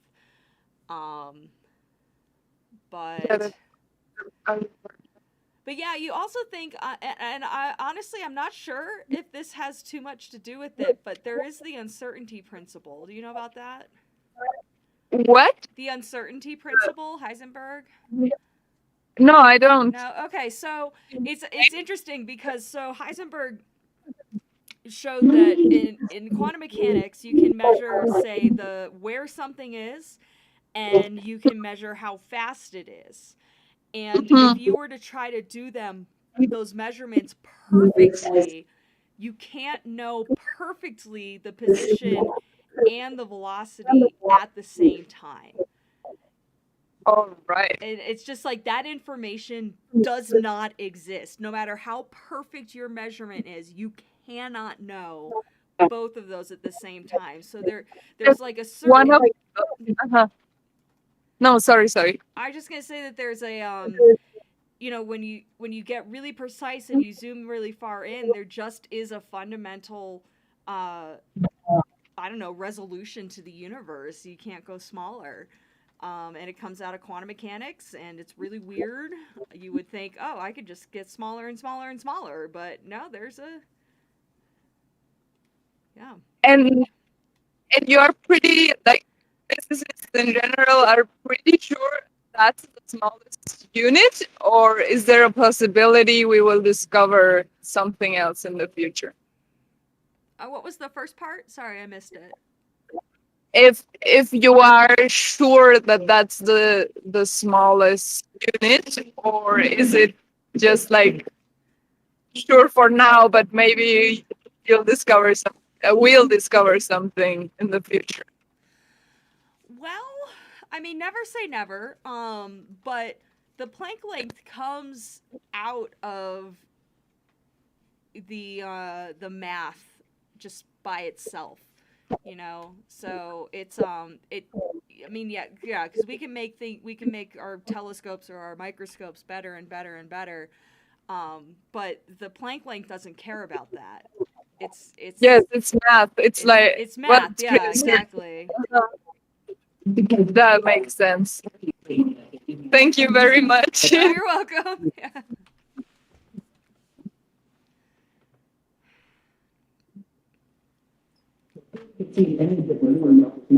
Various kinds of resources and material deposits to the surface. Could you discover a fundamental particle if it's smaller than a photon, like smaller than light? So, is light a point particle? Right, because you ask yourself, like, smaller than light, and so how big is light? And I think that light is like an electron, where we call it a point particle, and so it doesn't have a radius, it doesn't have a diameter. It's as small as possible, and so. Oh, all right. Like well, the question actually was a photon. but Que si, ajá, si es más pequeña que un fotón, quiere decir que no puedes verlo. ajá, La luz no puede rebotar en la ajá, pues no quiero. Well, I'm kind of communicating here, but the thing is that if a photon is well, if an elemental particle is smaller than a photon, it wouldn't reflect light, or how could you see it? Right. Yes, that's really good point. Like for example, you if you're looking with your eyes through a microscope, yeah, visible light. So when you're going to talk about the size of a photon, you're going to talk about its wavelength is the size. And so right, you go to smaller wavelengths and that's higher energies. And so, we can use visible light which has a certain wavelength to see like cells and stuff. But if we want to go even smaller, like he was saying, you need to go to smaller and smaller wavelengths. And so then there gets to be the point where the light, it's just you can't make it. You just can't make a light telescope at those wavelengths. And so in order to get even smaller, instead of using light, instead of using photons, you use electrons, because like I was saying, an electron is also a point particle, and so that's an electron scanning microscope. I don't know if you've seen images from one, but those can get, see really, really small things because they're using an electron as opposed to a photon. All right. And what equipment do you use to study electrons? Oh gosh, a bunch of different kinds of things. Vacuum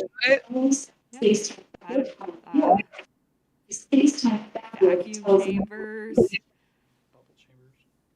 wires. I don't know. No, me neither. Yeah, I don't know. I've never worked on a scanning electron microscope, so I don't know what they're made out of. Oh, they have like electron microscope. Yep, they have electron microscopes. Yep. Especially, wow.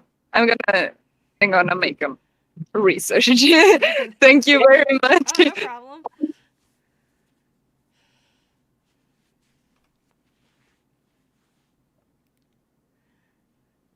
Hi again.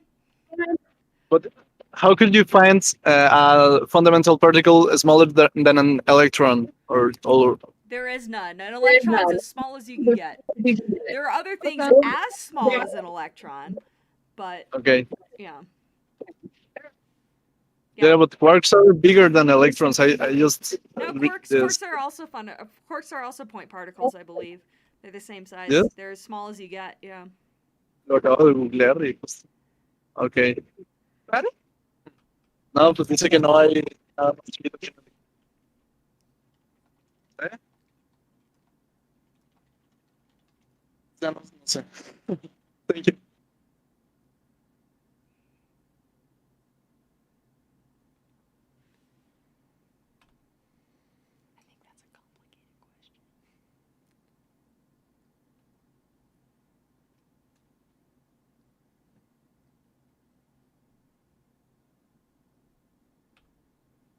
Ni eres de tanto de ciencia, más bien de dónde vive. Hello. Hi. Why do you study in New Mexico? It's about the land, or is something about the land? Well, I guess I'm in New Mexico because that's where we have a laboratory called Los Alamos, and that has all the people who are also studying this, and so I can be part of that team. But yeah, I've actually been studying dark matter for 12 years. And I've studied it in Houston, Texas, and I've studied it in Columbus, Ohio, and I've studied it in San Francisco, and now I'm doing it in Los Alamos. So a lot of the instruments, you can just get the data over the internet and then do your data analysis. So you don't have to be at a specific location. The lab here is funded in the United States by what's called the Department of Energy. And so they're really interested in dark matter, and so there's money. That's why there are people at this lab working on dark matter because it's funded by the Department of Energy.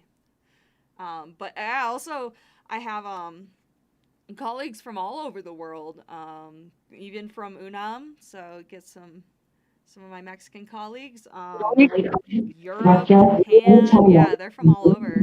We all can work together. Worldwide? But is nothing mystic about the land that you see? I mean, I think New Mexico is a wonderful place to live. Actually, that's another point, is that, I could move because, like I was saying, I could do this science almost anywhere in the world, but I want to stay in New Mexico because it's beautiful and it's a great place to live, and I have good friends, and it's just so. This one, dark matter have something to do with quantics? Have to do with what? With quantum physics? With quantum? Oh, absolutely.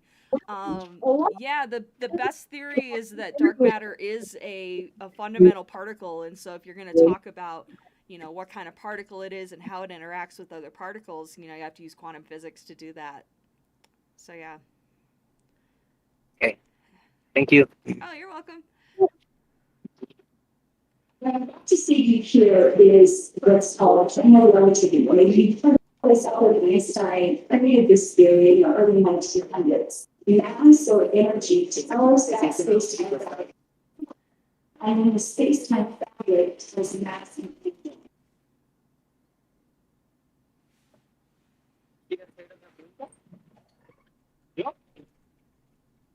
Bueno, what is your name and your grade? Like, do you have a PhD or what did you study? Yeah, me llamo Andrea Albert. And yes, I have a PhD in physics, and my bachelor's is in astrophysics. But so yeah, so I have bachelor's, master's, PhD. I did all the school. Yeah. And this is Andre Albert, your name? Albert, like ALBERT? You got it. Yeah, ALBERT. From here, it can be the start of a transformative change in how we think about our relationship product from the land and everything.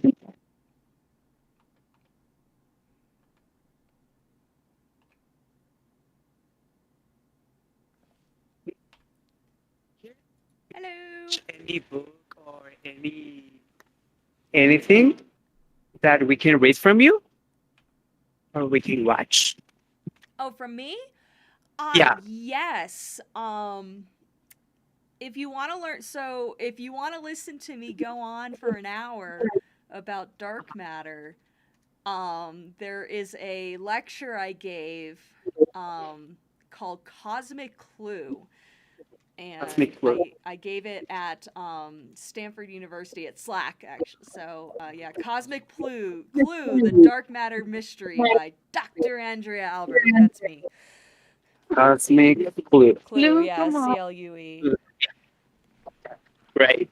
Yeah, Great. Thank you. And I do have a question as well. Well, I've heard that, for example, with atomic bombs and all of that, it happens with a chain reaction with the atoms, I think. Yep. When they like combine with a lot of energy. But what I'm wondering is what does make them stop? Because I've heard that it's like a chain reaction and it's like a huge amount of energy. What does make them stop? So eventually, because it explodes, right? And so everything's going to get far away from each other, right? Because it's a chain reaction, but it's only like, right? Because you make a neutron, the neutrons then hit, and they make more neutrons, but eventually everything's gonna become so far away from each other that they don't hit each other anymore. So that's what makes it stop, is that it doesn't just stay contained in a small area. It gets bigger, and as it gets bigger, the atoms get further away from each other, and they just stop reacting. Also, you do run out of material, but yeah. Great. All right. And I have another question that it has nothing to do with the last one. No problem. I I've heard that if you travel like I don't know how much million years in the space and you go back and see the Earth, you will be able to see like the start of the human race because of the time that is taking like for to travel. Is there any way that we can like make time machine with that? The way that time dilation works, so you can go forward in time, but you can't go back in time. And so we have like this thing called time dilation, where, like you were saying, if you travel, the idea is the faster that you move, the slower you move through time. So if you're moving through space really fast, like at the speed of light, then or close to the speed of light, then you're going to experience time ticking at a different rate than people who are not moving. And so you get this thing like the twin paradox, where you could have two twins on Earth, and one's an astronaut, and they travel close to the speed of light and then come back to Earth. And since they were traveling so fast, they didn't experience as much time because they were moving slower through time. So the astronaut would come back and be younger than the twin that stayed on Earth and didn't travel close to the speed of light. So anyway, this is a thing called time dilation. It comes out of special relativity. It's a theory by Einstein, and it is a thing. We have measured it and proven it. It's really weird, but yeah. So you can imagine, that the guy that didn't age as much. It's almost like he was going forward in time when he got back to Earth because his brother was older. Oh, that's great. Yeah. So I don't know if you have seen that movie, but Interstellar is a real thing. Yeah, right. Because they go on the planet and the time is different, and that is actually through something called general relativity. It's because the gravity is different on the planet versus in the orbit. But yep, time dilation, that's totally a thing. Oh, that's amazing. Yeah, Thank you a lot for that. Oh, thank you. I really appreciate your answering your questions. Oh, no problem. Good question. Thanks. Okay, bye. Bye.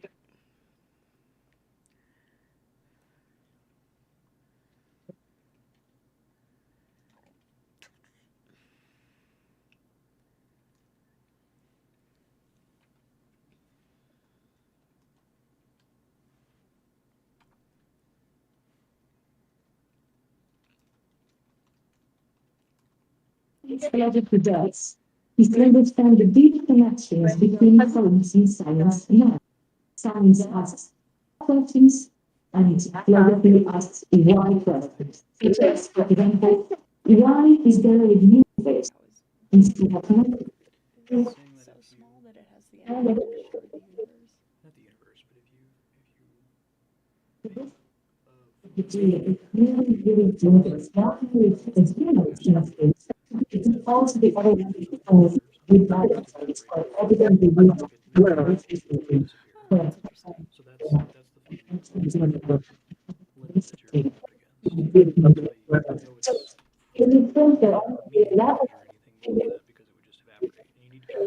it a measurement?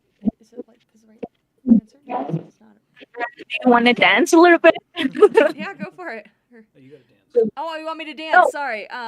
Yes. Here. There you go. You can dance. I got this one. And then my third dance is this one.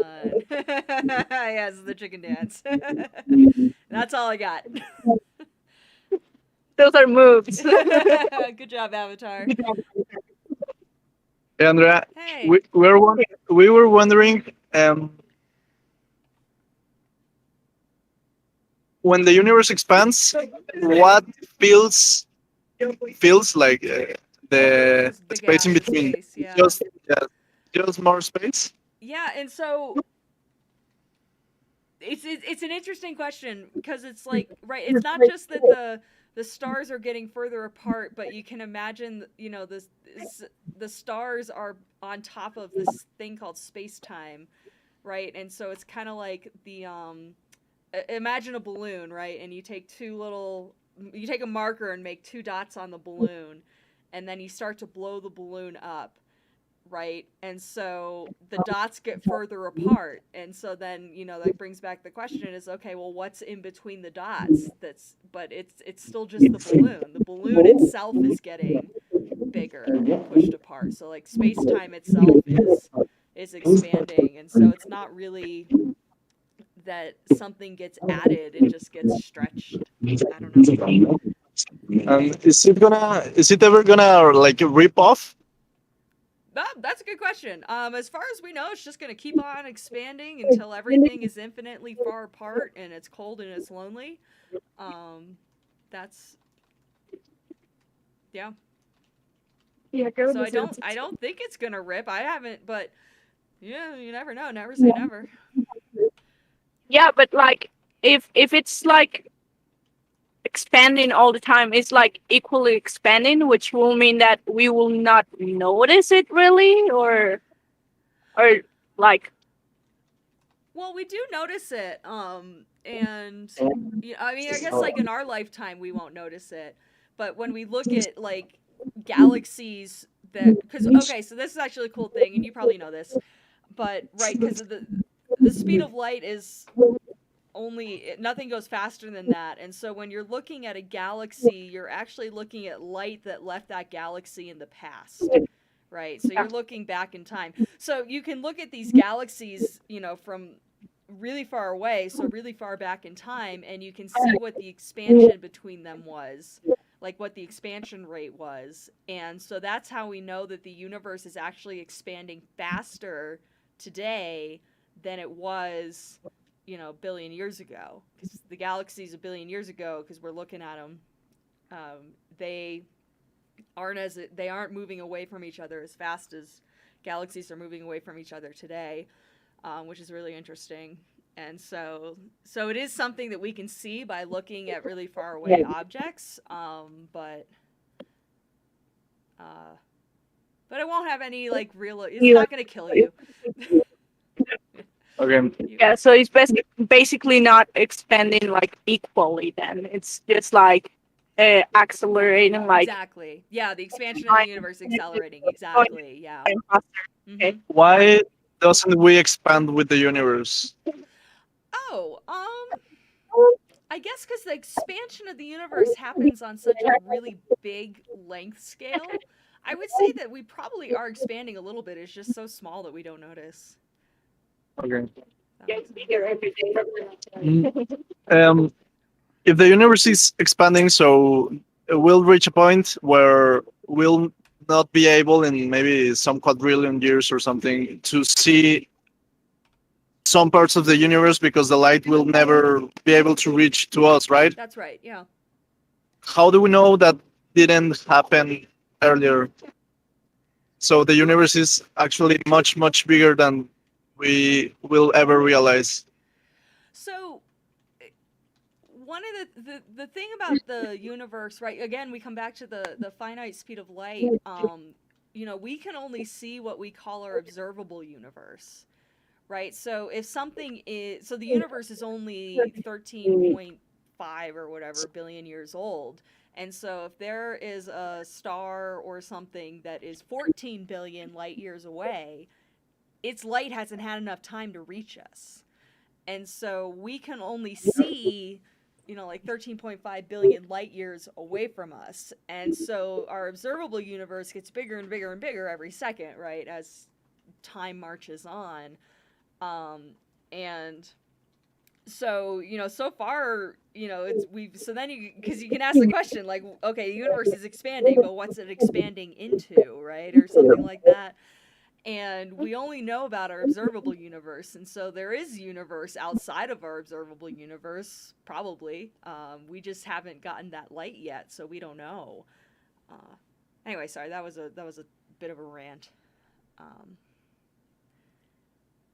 there a relation between the expansion of the universe and the dark matter? Like, for example, that particle that we cannot see or something, as we're expanding, like maybe the black matter is starting to be less in some way or something like that. Like we're like expanding in that void of like dark matter, something like that. Yeah, the interesting thing, so like dark matter and dark energy, we don't really know if there's really a deep connection between the two. We just call them both dark because they don't have light. But it's interesting because like yeah, dark matter has gravity and dark energy doesn't. So dark matter is pulling things together and dark energy is pushing things apart. So you can kind of think of them as opposites-ish in that way. Seems like dark energy is winning because, like we were just saying, the expansion of the universe is accelerating, so it's getting faster and faster. I don't know if that helps. Those are my thoughts. Yeah, Okay. it's. Thank you. You're welcome. Thank you. Hola. Hi. Hello. Hi. Thank you very much for being in this event. You're welcome. I am from the staff the Sanitarium. no Noche de las Estrellas. Yes, soy comité de Noche de las Estrellas local. Sociedad Astronómica Guadalajara. She's from the committee of the Starry Night or Night of Stars. From the astronomy. Sociedad Astronómica Guadalajara. Yeah, from the Guadalajara Astronomy Society. Oh, cool. Okay. Great. Sí. Welcome. Exactly. Thank you. Agradecer que estás aquí y qué opinas de el enlace entre aficionados y profesionales de la astronomía. ¿Pueden o no trabajar juntos? What do you think about the connections or like the links between working with professionals and amateurs, newbies, and or of astronomy? Can they work together? Yeah, I mean, astronomy is just so important, and we all have really important roles to play. Like, I do research, but my research is, in my opinion, meaningless unless it's shared with people, and that's what you guys do. Bring the science to, to everybody. I don't know if that answered. But. Do you mean kind of like what Agnes is doing, like yeah, exactly. Of the science, yeah, right? Right. Okay. Básicamente dice que sí pueden, o sea, sí pueden trabajar juntos y este proyecto es un ejemplo de ello, porque personas que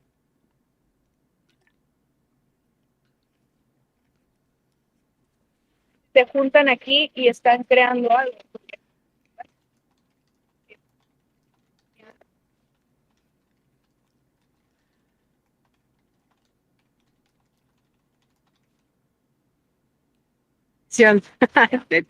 Thank you very much. You're welcome. No, thank you.